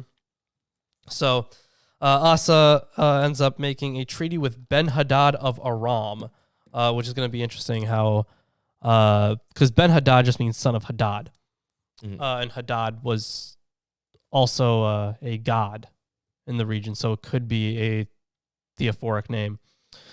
And the key issue that we're going to be looking at, it's going to pop up a couple times, is the king of Aram quite often is listed as Ben-Hadad. Mm-hmm. So I don't know if they just didn't know their actual name and just said, like, son of Hadad as, like, a generic, like, king of Aram kind of thing. It may be. Yeah. Assuming this is a title, then he remains unnamed. And if it is his name, then many of them, sorry, not all of them, many of them were just named Ben-Hadad. So either way. So yeah, Asa makes a treaty with Ben-Hadad of Aram, and they destroyed multiple towns. There's a fortification of Ramah. It is destroyed, and the stones were used for the cities of Geba and Mizpah. And then Asa becomes limp, and he died. And then Jehoshaphat rules. Yeah. And then it says Nadab was evil. He was actually assassinated by Baasha. And then Baasha kills all the descendants of Jeroboam. And Baasha was evil. Yeah. Baasha was no good. That's okay, because he ends up dying. Yeah. And he is succeeded by Elah, his son. Yep. So then there is a prophecy by Jehu to Baasha. Mm-hmm. And that was the same as It was the same as Ahiah's against Solomon, basically. Yeah. The prophecy. It's another, it's no good, man. Yeah. Here's a bad prophecy for you. Now, you gotta, you kind of oh, man, that's too bad. But at the same time, we haven't heard about him being a great guy. So I guess screw the kingdom of Israel, right? Yeah, pretty much. They're following in the ways of Jeroboam. Right. Well, really, and a lot of it is we get to see how a king or a priest or something did something wrong, right? And then everybody suffers for it. Like that ultimatum that David got. Or and whenever they get a prophecy told against them, people end up suffering in the stories. Right? It seems out of place and unfair, at least for a just God to deliver judgment like that on a people based off of the actions. Oh, yeah. Just a handful of them. Definitely. But that's what happens when you're king, I guess. So yeah, then Ella becomes a king in Israel. And then Zimri, the commander, plans to kill Ella. But yeah, and then Zimri kills Ella while Ella is drunk. Yep. Zimri actually kills all of the royal family of Baasha. Yep, he destroyed all the house of Baasha according to the word of the Lord, which he spake against Baasha by Jehu the prophet. Then Israel's army rebels and raises Omri as a new king. And of course, Omri was a very powerful king. We have a lot of archaeological evidence to show that he was a real person with a real nation. And he, it wasn't really like it was described for Solomon or anything with super rich or anything, but he was a powerful leader, Omri, in the Omride dynasty. Yeah, but Omri wrought evil in the eyes of the Lord. He did. Zimri was also evil. Yep. He burns the palace and dies inside. Yep. And that was at Tirzah. So then there is Omri versus Tibni. Yep, Tibni and... Omri wins. And then Omri buys Samaria and makes that the new capital of Israel. And Samaria becomes a hotbed of apostasy. Yeah, and Omri, it says that he did worse than all that were before him. Yep. Then a new guy comes up. It's Ahab. Yep. Ahab is also evil. He marries Jezebel and worships Baal. And then this is a really weird one, and I don't know why it was included, but at the very end of chapter 16, Jericho is rebuilt by Hiel, and it says that his sons died in the process. And I don't know why that's in there, because that's the last we hear of Hiel. Yeah. Oh, that's really strange and seemingly out of place. So the context for this discussion in Romer's book is the fact that Joshua is appearing to be Moses' successor. And talking about some additions to the Jericho conquest and the Jericho narrative, he says, the theme of the ark is also a comprehensive leitmotif of the Deuteronomistic history, since it reappears especially at the beginning of Samuel and 1 Kings 6-8. The conquest story moved in the exilic edition from 4:14 to 5:13-15, and 6 as well.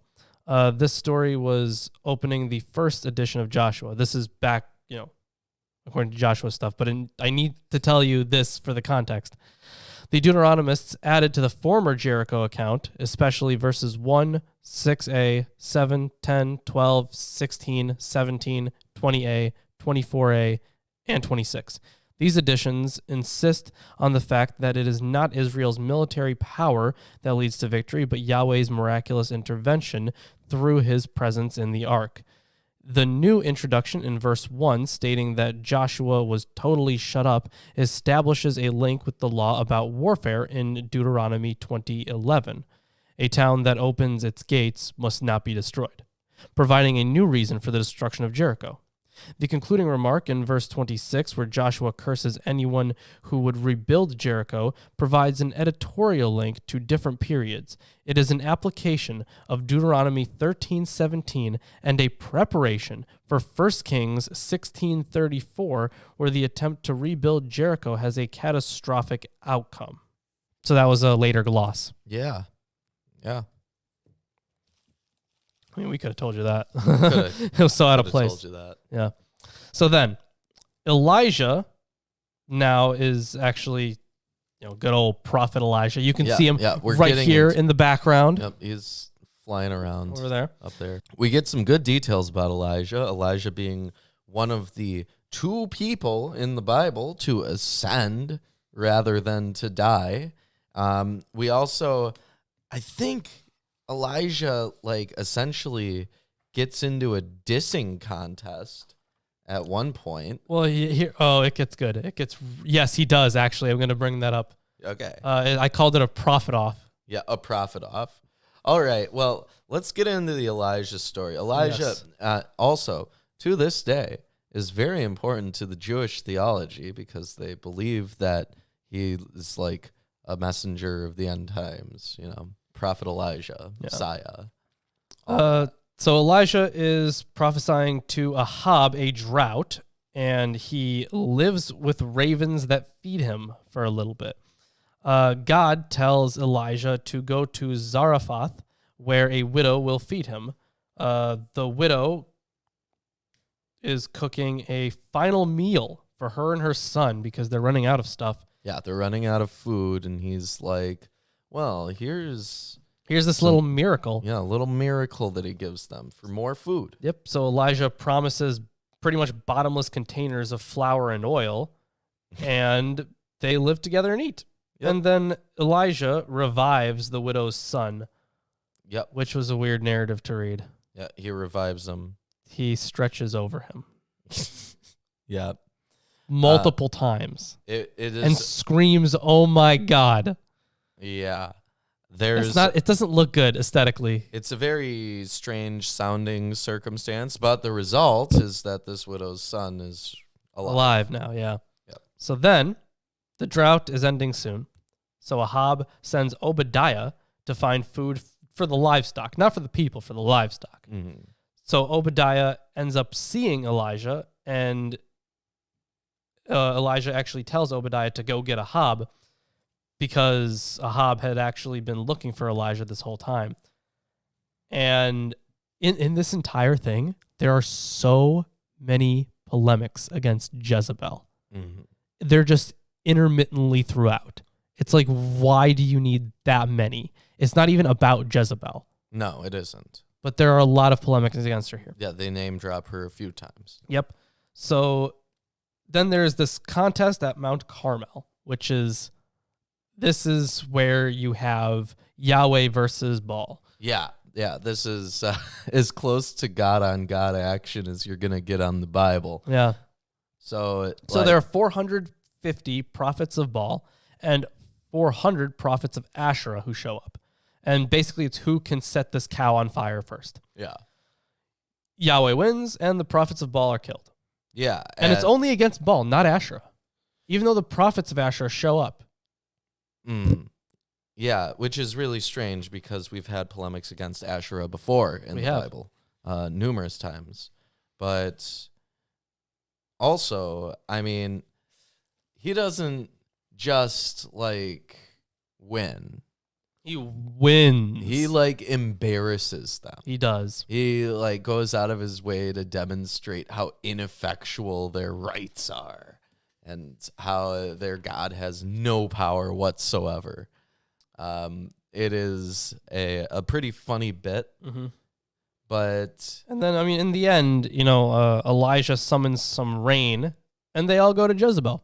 Yep. Everybody. Yep. So Jezebel threatens Elijah. Yeah, and she's he no flees. good.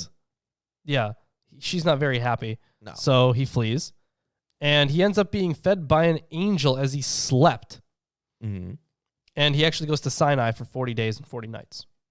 Then God, once again, shows off his powers on Sinai, and he is told to anoint a few people. In fact, in this section, Elijah is really sad because he's like, they are driving me, the man of God, out of this place, and I'm the only one left. That's very important. Mm-hmm. He says that he's the only prophet left.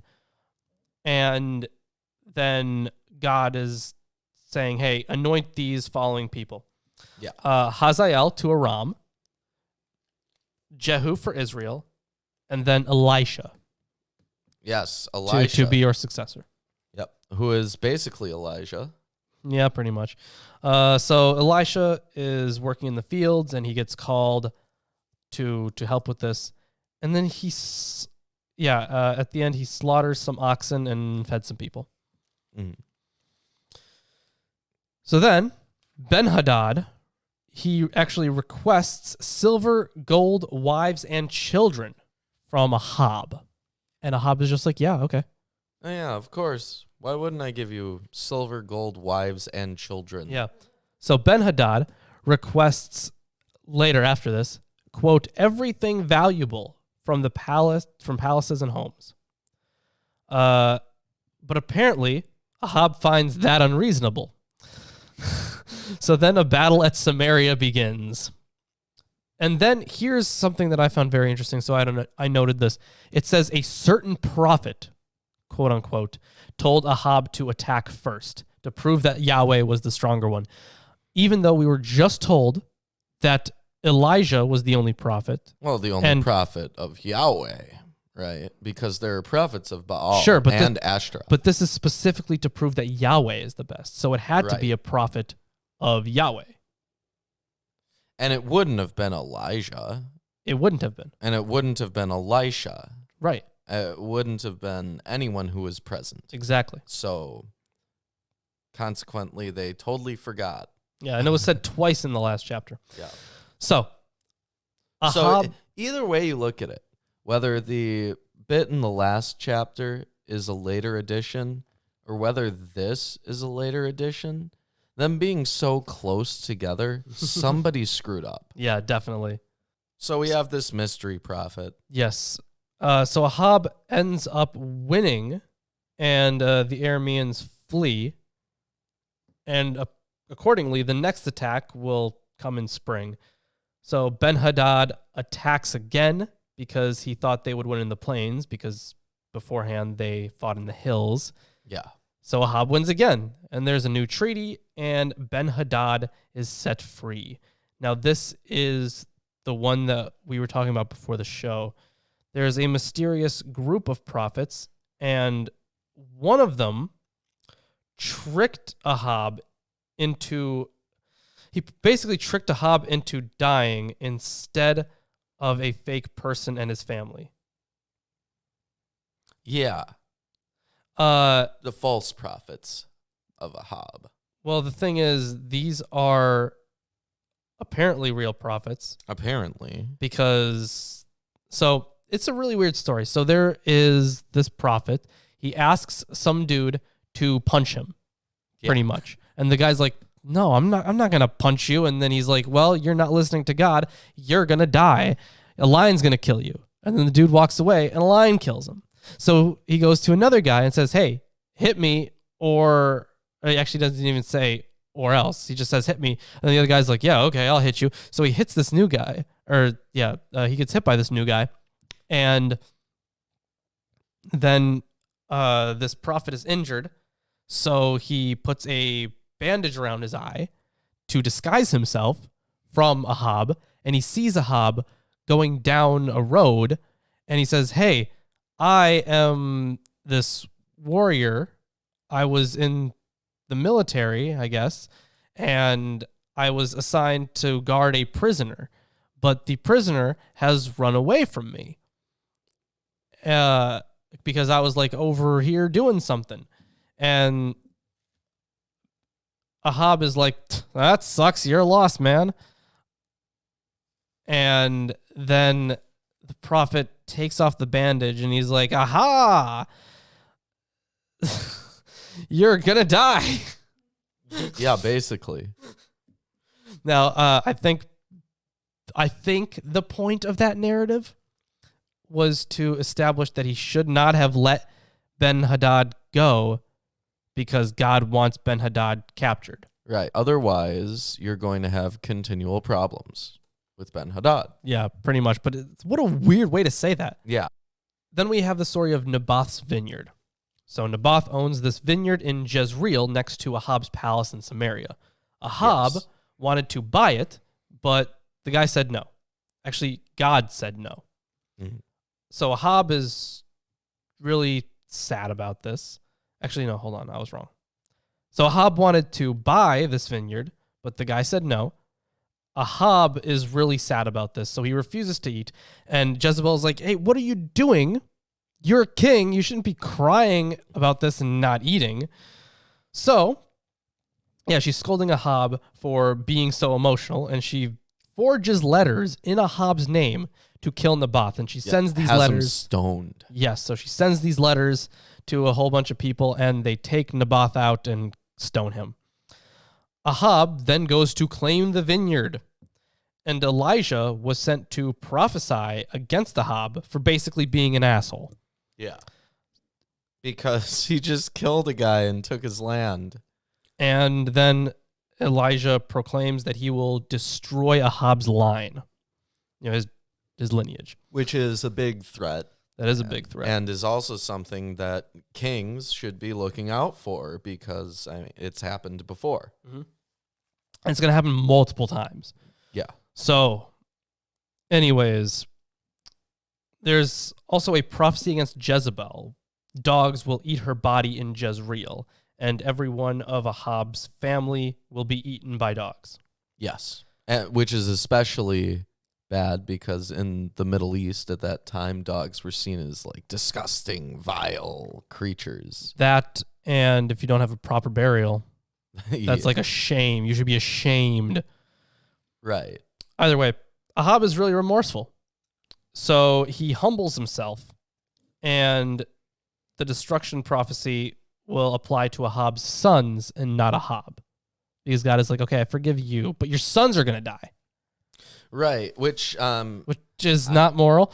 No, it's not moral, but also it's going to happen pretty quickly because in only a couple of chapters, Ahab's going to get killed in battle. Yeah. So then we have Jehoshaphat of Judah and Ahab of Israel. They will actually attempt to recapture. They're going to work together. They're going to attempt to recapture Ramoth Gilead. So Ahab summons 400 prophets, maybe the Asherah prophets, if you remember before. Yeah, it might be the Asherah prophets. They weren't specifically put down before. Except it says, the Lord will give the king victory. Specifically. Well, Micaiah. Micaiah. Yeah, so he's asking, that's what the people said, right? Yeah. So he's asking this prophet, Micaiah, while all the other prophets are saying that they're going to win if they go into this battle. Micaiah actually pretends to agree, but instead prophesies destruction. So he's like, yeah, I'll go along with you. And Ahab's like, no, tell me what you're really thinking. Is like, I think you're all going to die.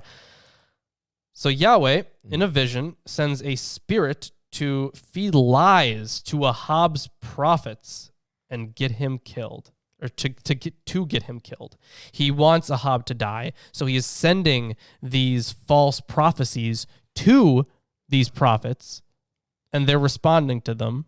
But where did they get all of these prophets from? Because so they might be the prophets of Asherah. They might be God the prophets of Asherah, but at that point, I mean, it would be a better polemic just to say that they consulted false gods and it led to their destruction. Right? Yeah. So it's like the question is, why are you turning God into a liar? Right. Very strange that they would choose to do that, especially like right at the end of the book. Yeah.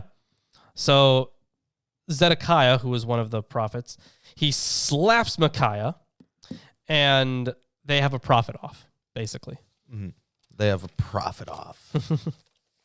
So Ahab and Jehoshaphat go into battle, and Ahab is actually in disguise. He doesn't want to die. Yeah.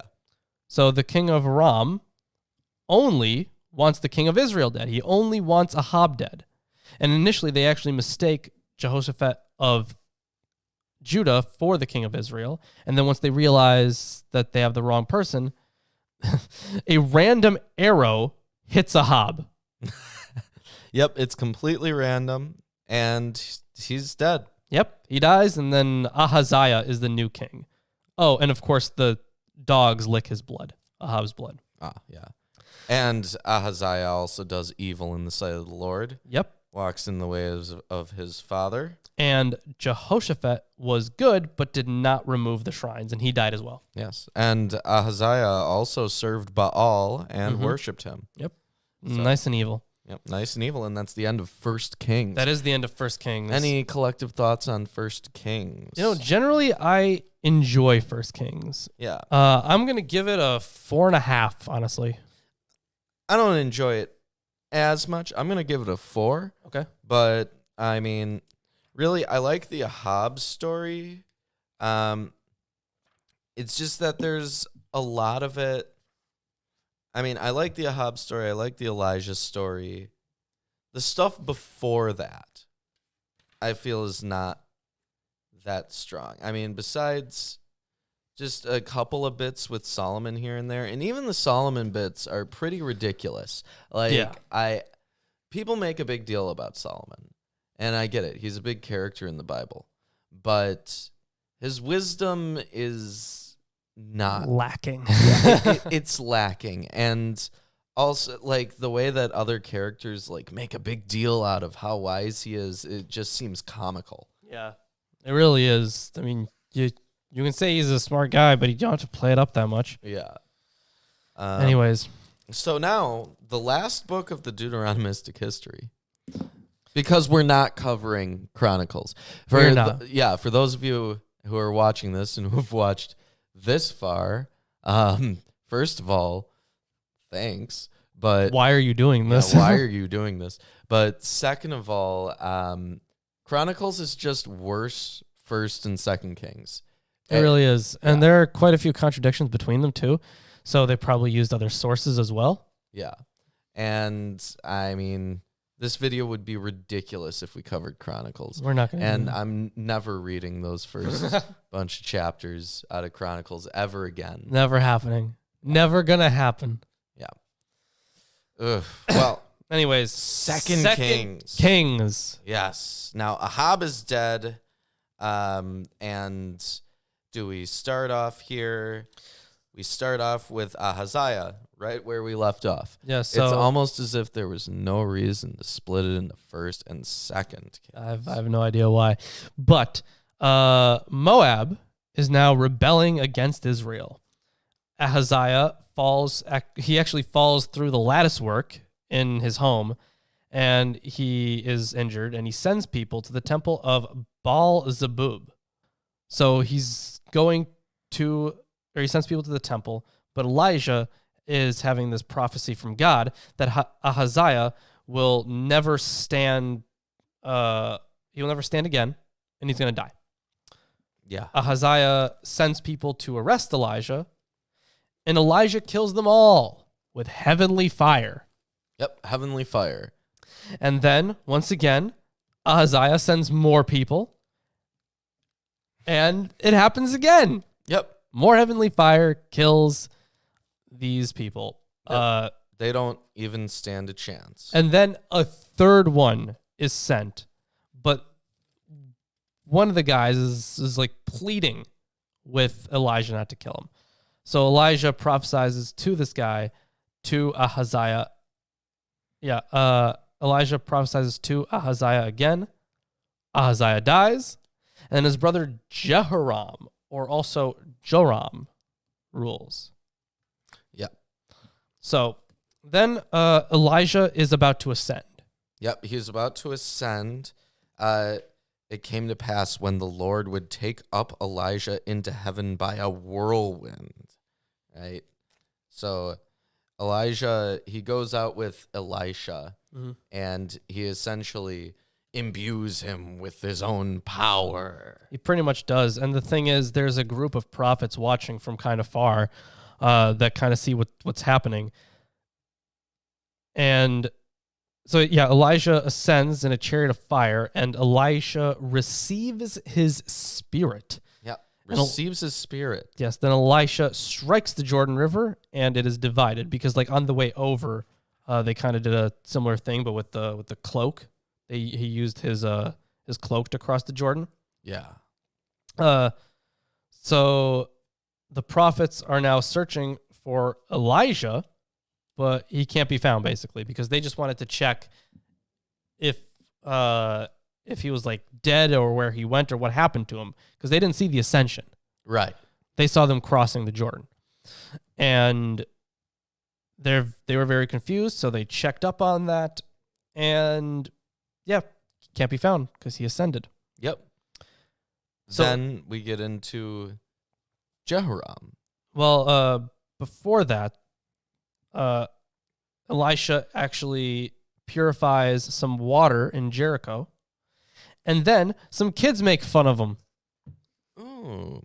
And he summons 2 bears to kill 42 children. Yep, some kids make fun of him for being bald. Mm-hmm. Yep. And these bears come and maul him to death. As is tradition. Ridiculous. So then Jehoram. Jehoram is said to be evil, but he at least tore down the pillar of Baal. Yeah. King Mesha of Moab, who we learned about the rebellion in chapter 1, rebels after Ahab's death. Jehoram gathers forces and asks King Jehoshaphat for help, and the Edomites join in. There is no water, so they search for a prophet, and that was actually from Jehoshaphat's request. He was the one who was like, hey, let's search for a prophet. So Elisha just conveniently happens to be there. So Elisha basically helped bring water.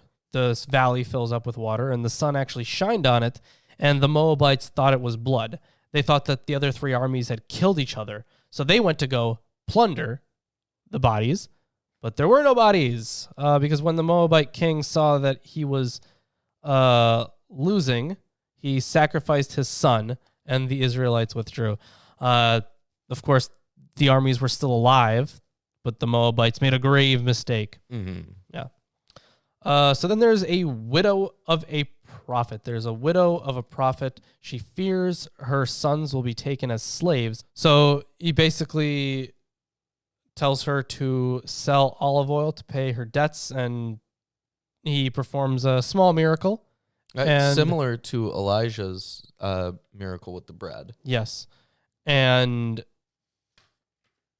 basically, yeah, just expands all these things, and they can continue selling the oil.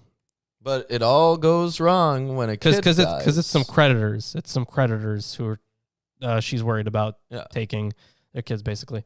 Then there's a rich woman. This is a different person. There's a rich woman from Shunem. She invites Elisha to eat a whole bunch, and she wants to actually build Elisha a guest room. Elisha promises her a son in return, and this is important for later. Elisha's servant is Gehazi. And eventually she does have the son, and the son has a headache. He dies, and the woman seeks Elisha, and Elisha revives the child. Just like Elijah did. Just like Elijah did. And there's a famine in Gilgal. The prophets are sitting at a table. They're all hungry, and there's this stew that was made, but it was made with poisonous herbs accidentally. So Elisha puts flour in it, and then everything's okay. Yep. And then Elisha feeds 100 people with 20 loaves of bread and grain. Yep. Which, some later biblical characters will do similar things. Yeah, similar things. There's Things. one in particular. Then there's this dude who gets leprosy after that. Yes. There's dude gets leprosy. But what I want to point out is that so the king of Aram, and I noted here Ben-Hadad still with a question mark. Mm-hmm. He admired his commander Naaman, who had leprosy. So the Arameans had captured this young Israeli girl to be Naaman's maid. And the king of Aram sends Naaman to Israel, and Elisha tells him to... Actually, the girl is the one who basically suggests going to Elisha. Mm-hmm. So the king of Aram sends Naaman to Israel, and Elisha tells him to wash himself in the Jordan. Naaman protests that the rivers at home are better. So basically, like, why should I do it in the Jordan when, like, my gods and my rivers are better than yours or whatever? Yeah. But eventually he tries anyways, and it's healed. So Naaman converts, but will still partake in his local temple. And he actually also takes some dirt from Israel. So Elisha actually rejects Naaman's gifts because, I mean, it's Elisha. He can't be accepting gifts. You got to be humble. Oh, yeah. So Naaman wants to give him some stuff, but he's like, no, I don't want it. Go away. So dude goes away, and then the servant Gehazi gets all greedy, and he wants the gifts.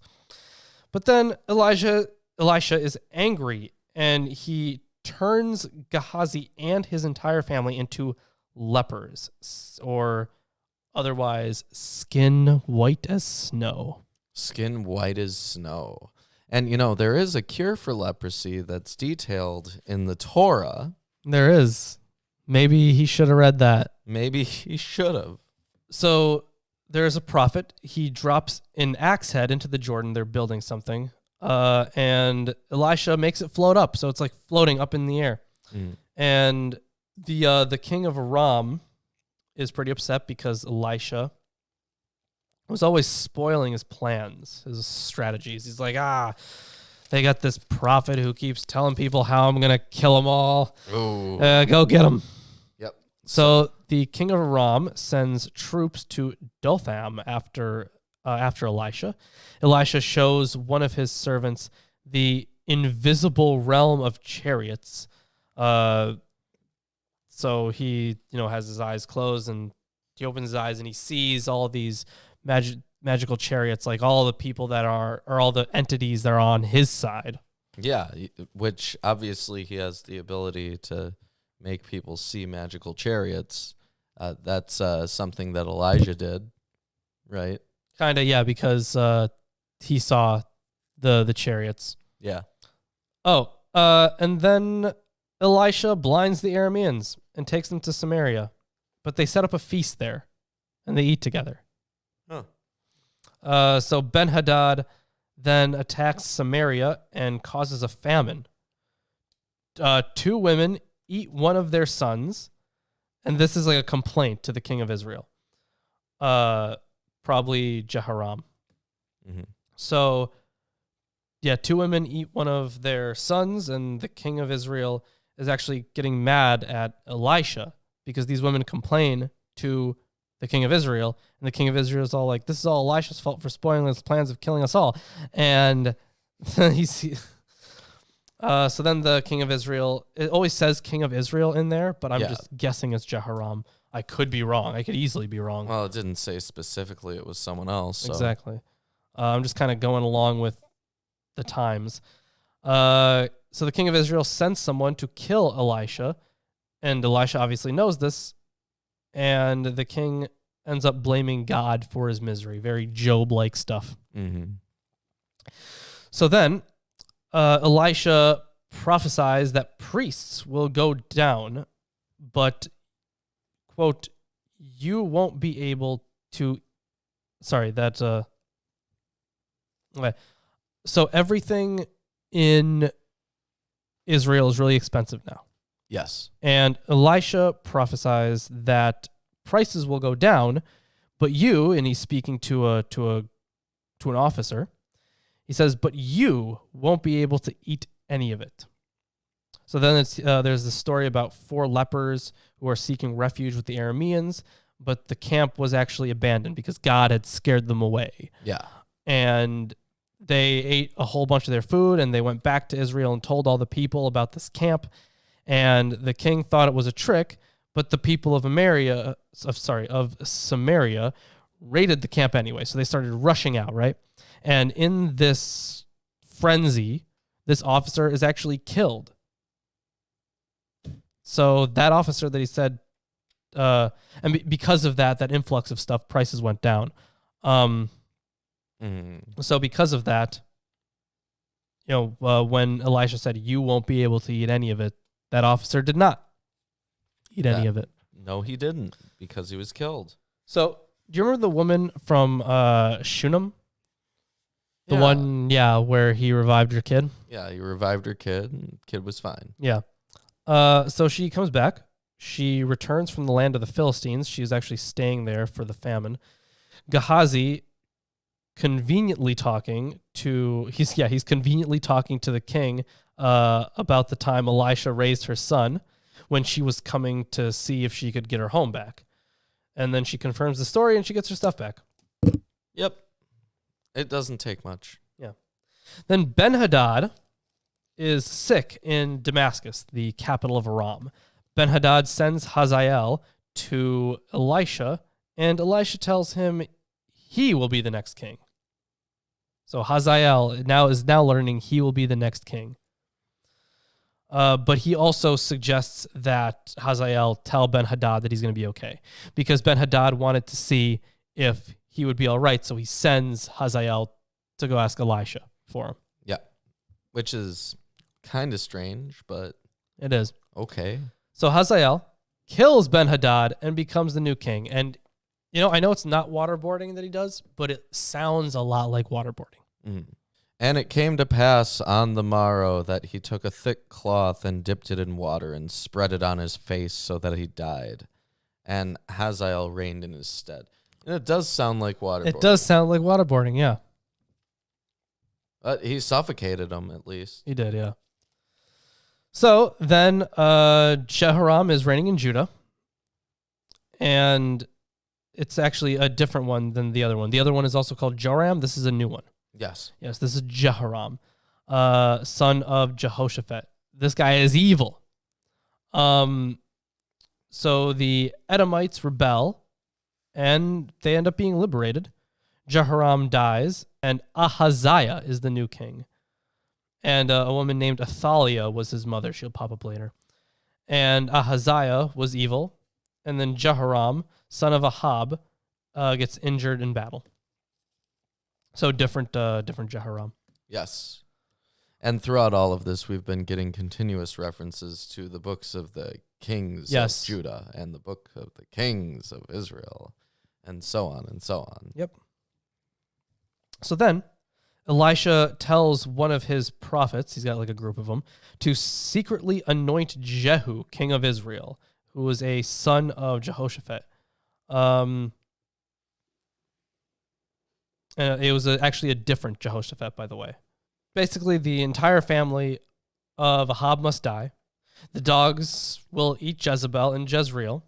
And the other officers just accept it. So now going back to Jehoram, Jehu is plotting against him. So Jehu finds Jehoram and Ahaziah in Jezreel. And he actually kills Jehoram and Ahaziah. And Jezebel. Yes, he eventually goes back, and Jezebel's, real mad that these people have died.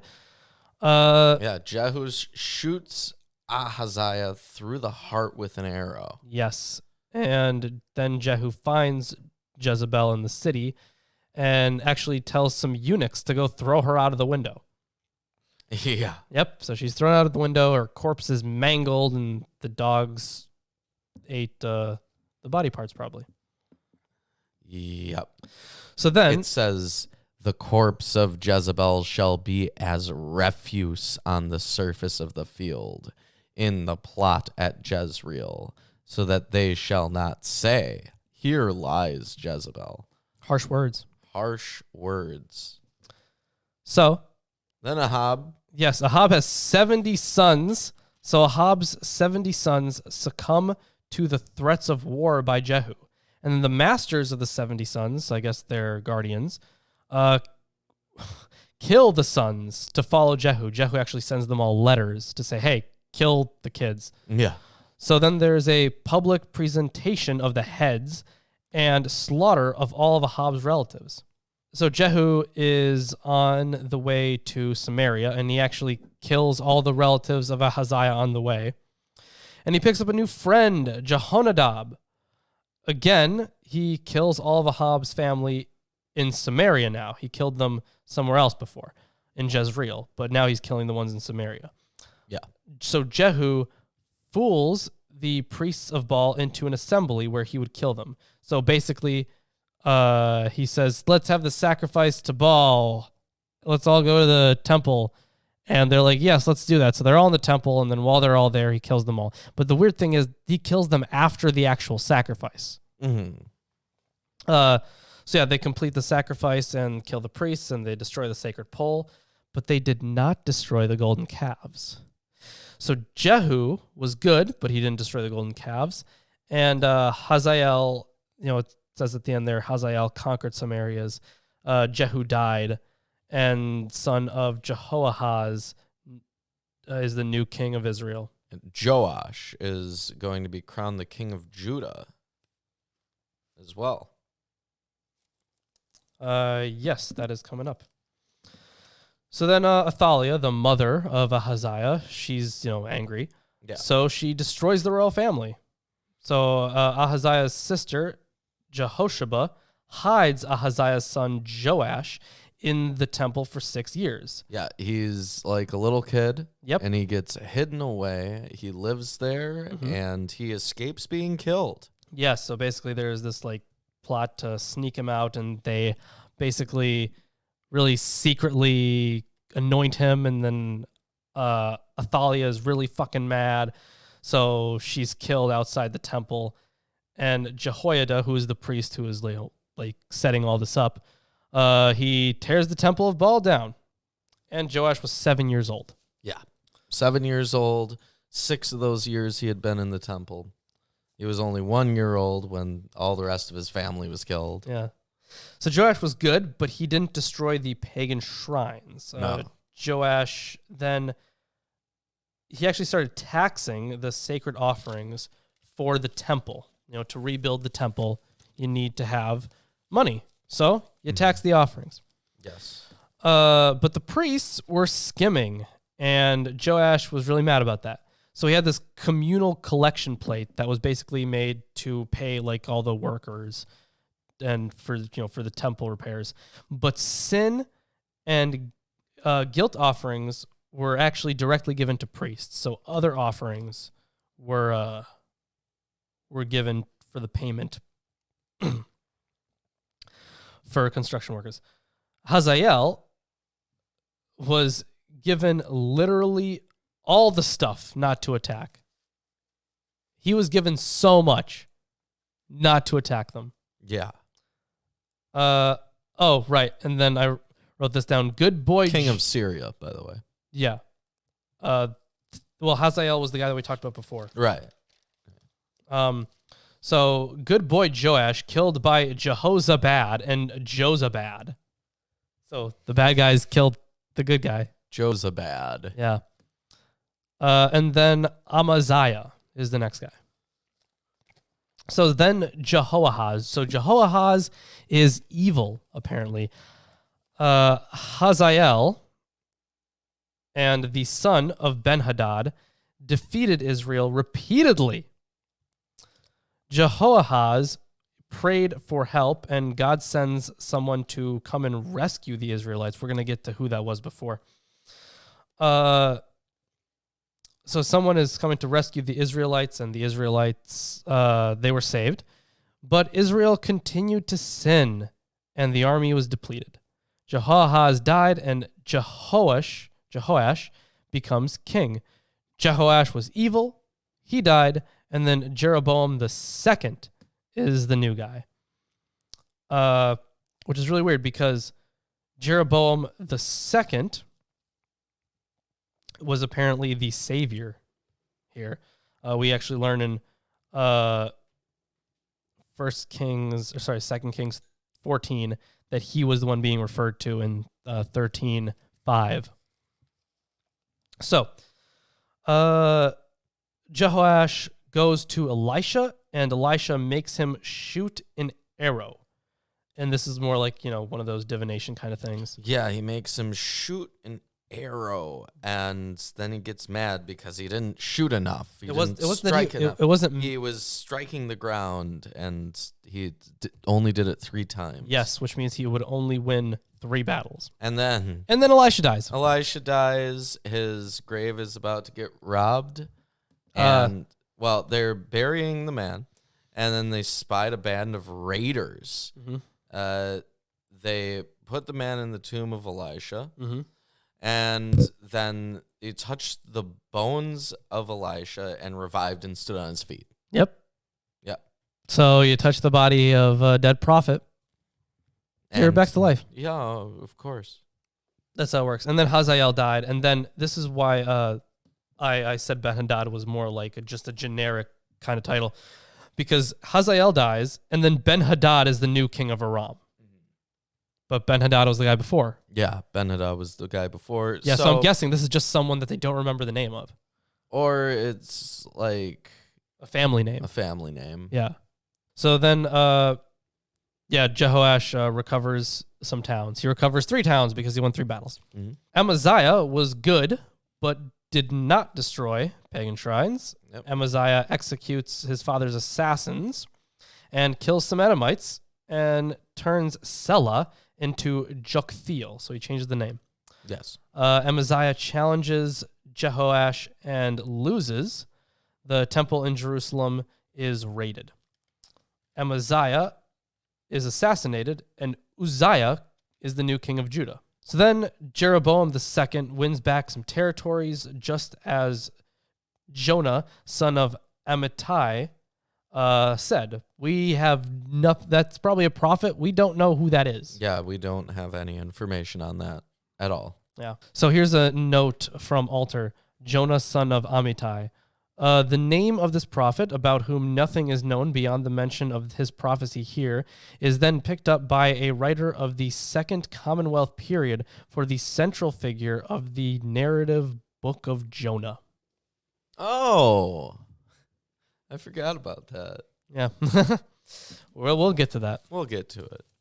So, and then Jeroboam II was referred to as the Savior back in chapter 13, verse 5. And then Jeroboam II dies, and Zechariah is the new king. Then Uzziah of Judah, he's good, but doesn't destroy the pagan shrines. Uzziah gets leprosy and dies, so Jotham is the new guy. And Zechariah in Israel is evil. He's killed by Shallum, and Shallum is killed by Menahem. So that was real quick. In Tirzah, Menahem attacked Tifsah, all who were there, and all its territory. Because they did not surrender, therefore he attacked it. All the women there who were with child he ripped open. Okay. So then Menahem is threatened by the Assyrian Tiglath-Pileser, who... And the thing is, Menahem actually ends up extorting the rich for money here. Yes. So then Menahem dies, and Pekahiah is the new king of Israel. And obviously Menahem was evil, if you didn't get that. Pekahiah's son of Remaliah. Yes, and Pekahiah was also evil, but he was killed by Pekah, who was also evil. Oh. And then Tiglath-Pileser attacks Israel and conquers a whole lot of it. Then Hoshea. Now this is something that I noted here. We're going to talk about it. Hoshea kills Pekah. He becomes king, and remember this, in the 20th year of Jotham. Okay? So Hoshea, king in the 20th year of Jotham. Yes. Jotham, king of Judah, was good, but he reigned 16 years. There is no 20th year. Exactly. So it would be effectively in the 4th year of the next guy. Yeah. Maybe that's A scribal error? No, here's the thing. No, probably not. They were probably trying to erase the next guy. Here's the thing. So in 17, we're going to skip 16 for now. So in chapter 17, it says Hoshea was evil, but not as evil as the other guys. He became king in the 12th year of Ahaz. Mm-hmm. So instead of the 4th year of Ahaz, it was the 12th year of Ahaz. But the 20th year of Jotham would have been the same as the 4th year of Ahaz. So was it 4th or 12th? Exactly. So this is either a scribal error because, maybe they misread like a number or something. Right. Other than that, I can't think of an explanation. Otherwise, it's just a straight up contradiction with two different sources. It looks like it's straight up contradiction. I mean, so when you're writing in Hebrew, I don't know how the numbers would look, so. Well, they use the Hebrew letters. No, I know, but I don't know how that would look and how similar those would look. I imagine it would be pretty difficult to mistake like 20 for 16. Or 4 and 12. 4 and 12. Especially because you'd figure that they would be significantly further along down the alphabet, right? So, and I mean, some Hebrew letters look similar to each other, but it's not like, like there's shin and sin, right? Where it's just a matter of a dot.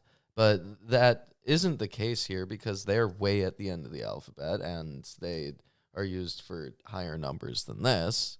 So, I don't know. I don't know what could have been the reasoning for that. Yeah. So anyways, that's an interesting thing, I thought. And then Jotham dies, and Ahaz is the new guy. Ahaz is not good. He burned his sons in the fire, which happens quite a bit. And, of course, that is Gehenna. Yes. This was a valley, the Valley of Ben Hinnom, which would later become a name for the underworld. Yeah. Gehenna. Yeah. So then we talked about this guy a little bit ago. Rezan of Aram and Pekah of Israel started attacking Ahaz together. Yeah. And there were Edomites living in the land. Ahaz actually paid Tiglath-Pileser with temple money to come help him. So Tiglath-Pileser exiled the Aramean population to Kir and killed Rezan. Yeah, Rezan. Which is great for Ahaz. Yeah. So Ahaz built a new altar that was just like the one in Damascus, which is the capital of Aram. Well, actually, Uriah built it, and it replaced the old one. So he changes the temple ornaments, including the sea, that big sacrificial tub. The sacrifice. Yeah, the bowl, the giant bowl. Yes, on the 12 bowls. Yeah. Yep. Including that one. He actually removes it and puts it on the ground. Yeah. And then Ahaz dies, and Hezekiah is the new king of Judah. Oh, about time. Yeah, about time. So, and then, chapter 17, this is where it says Hoshea became king in the 12th year of Ahaz. So Israel was basically a vassal state for Shalmaneser of Assyria, and Hoshea rebelled, and he was put in prison. And then we have the Assyrian invasion of Israel. Yes. So the Assyrian invasion, obviously, it was to a much lesser degree, it was an exile. Not just an invasion, but they conquer Israel. Yeah. They totally dominate. Yeah. And a bunch of people move in. Yeah. So now you're bound to get integration of religions. Yeah. So yeah, God actually ends up sending lions to kill some of the new civilians. Great. And there was an attempt to teach the new people the religion of Israel, but that failed, so the religion synchronized. Hezekiah was good. He destroyed the shrines and the Asherah poles and all that stuff, etc., including the bronze serpent. Do you remember the bronze serpent? Yes, the bronze serpent. We covered that in Numbers. Nehushtan, that's his name. Really briefly, too. Yeah, because Moses set him up. Yeah, there isn't really briefly much about it at all. So that's destroyed now. Yep, it's gone. And then we get the Assyrian invasion of Judah. Yeah, Sennacherib invades Judah. So now Israel's been sacked. Yep. Now Judah has to get sacked. Yep. And this causes Hezekiah to basically pay tribute. He even stripped the gold from the temple to pay this. And Sennacherib threatens them anyways, even though he just got paid off. And what was really interesting was that Hezekiah's men ask the people of Sennacherib to speak Aramaic, not Hebrew. Yeah. Which is interesting. So then Hezekiah sends his people to Isaiah. Isaiah says God will send a message that there are problems in Assyria. So Sennacherib receives word that the king of Ethiopia is attacking, and basically Sennacherib flexes on them, and Hezekiah prays, and then Isaiah prophesies the deliverance of Judah. Hezekiah gets sick, and Isaiah helps heal him. God actually turns a sundial back 10 spaces. Yeah. Then the Babylonian king sends gifts to Hezekiah's envoys. He sends gifts to Hezekiah, but the envoys see the temple. You know, it's huge. They're very impressed. And Isaiah ends up prophesying the exile. You know, because they get greedy. They see the temple stuff, and now they're gonna go get it. Yeah. So because of that, Isaiah is prophesying the exile. Then Hezekiah dies, and Manasseh becomes the new king.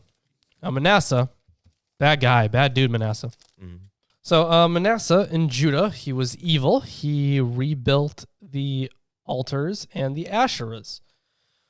And of course, he brings back sorcery and divination, and he also burned his sons in the fire. Oh, great. Yeah. So God rejects Manasseh and Judah. Manasseh dies, and Ammon is the next guy. Ammon is also evil. His officials killed him, and the people killed the officials and made his son, Ammon's son, Josiah king. Yes, Josiah becomes king. Now, Josiah is a pretty cool dude. Yeah. Shortly after becoming king, Hilkiah found the book of the law. Which, it's Deuteronomy. Yeah, hence Deuteronomistic history. Yeah. Yeah. So they found Deuteronomy. They found the laws of Moses. Yeah. And everyone's like super happy about the laws, right? Yep. Yeah. And this was during the rebuilding of the temple. Yeah, they find the scroll, and Josiah tells them to seek the prophet Huldah. She says God is angry, but will wait until he's dead to punish Israel. So once he's dead, then it's punishment time. He's been saying that the whole time. Yeah. You just wait. You'll get punished. So Josiah's reform. Now there's quite a lot of stuff that happens here. So he removes idols from the temple, and he burned them in the Kidron Valley. I discussed the implications of that in my Golden Calf video. He tore down the living places of shrine prostitutes. He destroyed pagan shrines and replaced the priests. He defiled the altar in Beth Hinnom, which is, of Ben Hinnom, which is Gehenna, where children were sacrificed.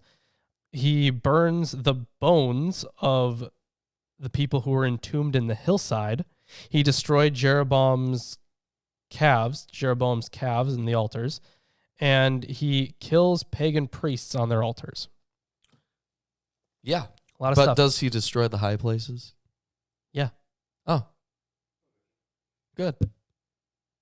Well, good. I mean, having done that, he's essentially cleansed the land of its impurities, right? Pretty much. Then Josiah calls for a Passover celebration, and he gets rid of, quote, detestable practices. And then Pharaoh Necho kills Josiah. Yep. In his days, Pharaoh Necho, king of Egypt, went to the aid of the king of Assyria to the river Euphrates. And King Josiah went against him, and Pharaoh Necho killed him at Megiddo when he confronted him. Yeah, and then Jehoahaz is the next Judean king. Jehoahaz was evil, and he's imprisoned by Necho. So Necho instills Jehoiakim in Judah. And then Jehoiakim. Yeah, hold on, let me get to this. And Necho changes Eliakim's name to Jehoiakim.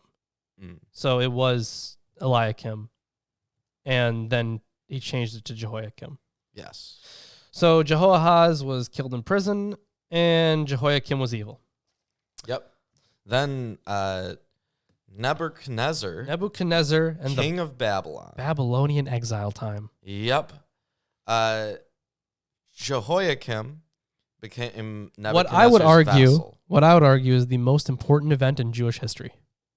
Probably. Yeah. Besides the... No, this one's more. Oh, yeah. I think so. Okay. So... Like, just sheer, like, amount of stuff that this changed. Yeah. Like, the entire religion changed. Yeah. Yeah. But... Not saying the other thing isn't important. Right. So, Jehoiachin, he gets taken captive. He was the vassal of Nebuchadnezzar for 3 years. Yep. Right. And he dies, and then his acts are written in the book of the Chronicles of the Kings of Judah. Right. But after Jehoiachin dies... well, there's Jehoiakim, who is succeeded by Jehoiachin. Yeah, I just said Jehoiachin. Okay. All right. There's Jehoiakim and Jehoiachin. so many of them. I know. There's, So anyways, Jehoiachin was also evil. And the king made Mattaniah, Jehoiachin's uncle, king of Judah. And then he renames him Zedekiah. And then Zedekiah was evil and rebelled against Nebuchadnezzar. Nice try, guy. Nebuchadnezzar goes against Jerusalem, and they were under siege for 2 years. Zedekiah is captured, and he has his eyes gouged out and his sons slaughtered, and the temple was burned, the city was destroyed, and many priests and officers were put to death. And then Gedaliah is appointed governor of Judah, and his suggestion is compliance, so he's not very popular among the Jews. Yeah, well, I mean, the ones who aren't compliant get murdered. Yeah. So this new king of Judah is like, hey, you should be compliant. And they're like, fuck you. So Gedaliah is killed. And then many people choose to flee to Egypt. And then this guy's name, it got me when I first read it. Evil Merodach ascends in Babylon. And apparently, historically speaking, his name is Amel Marduk, man of Marduk. Oh. Yeah. And then he is released from, and then Jehoiachin is released from prison. And he's appointed to the royal court. Marduk, obviously, being... a different god. Different god. Yep. And then there's hope for Israel, I guess. Yeah. I mean, Judah's captive. Ugh. Like, that was so much. Yeah, that was a lot. Holy crap. How long have we been here? Jesus. Any final thoughts on 2 Kings? Oh, yeah, we got to rate 2 Kings. I'm going to give it 3. Are you 3 out of 5 3? stars. I don't know. I think there's some good stuff in it. Like, you're talking about exile time.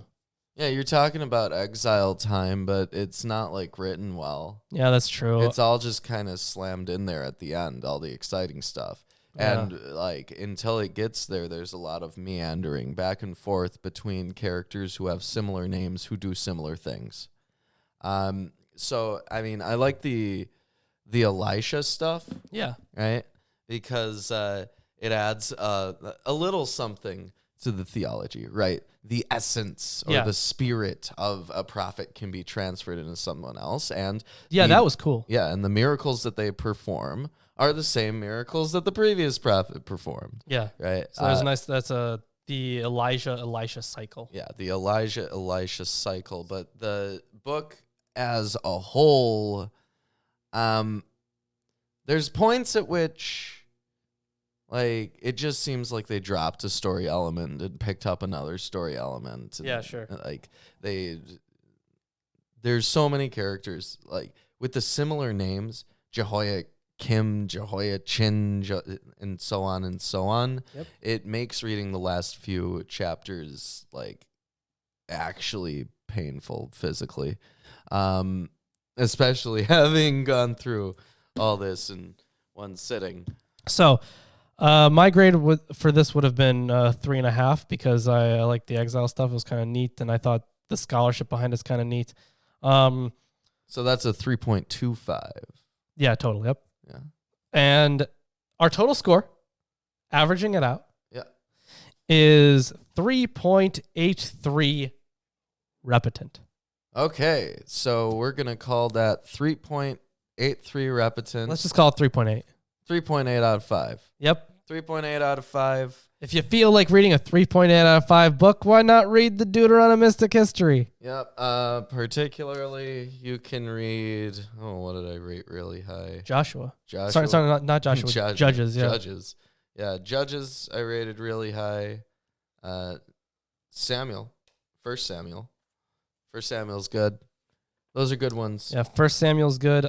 I happened to enjoy First Kings as well. First Kings better than Second Kings. Yeah. I'll give it that. And all of them are better than Chronicles. Seriously, Chronicles sucks. Yep. Right. Well, with that being said, that is our book review. Book review. And now it's over. That's our book review.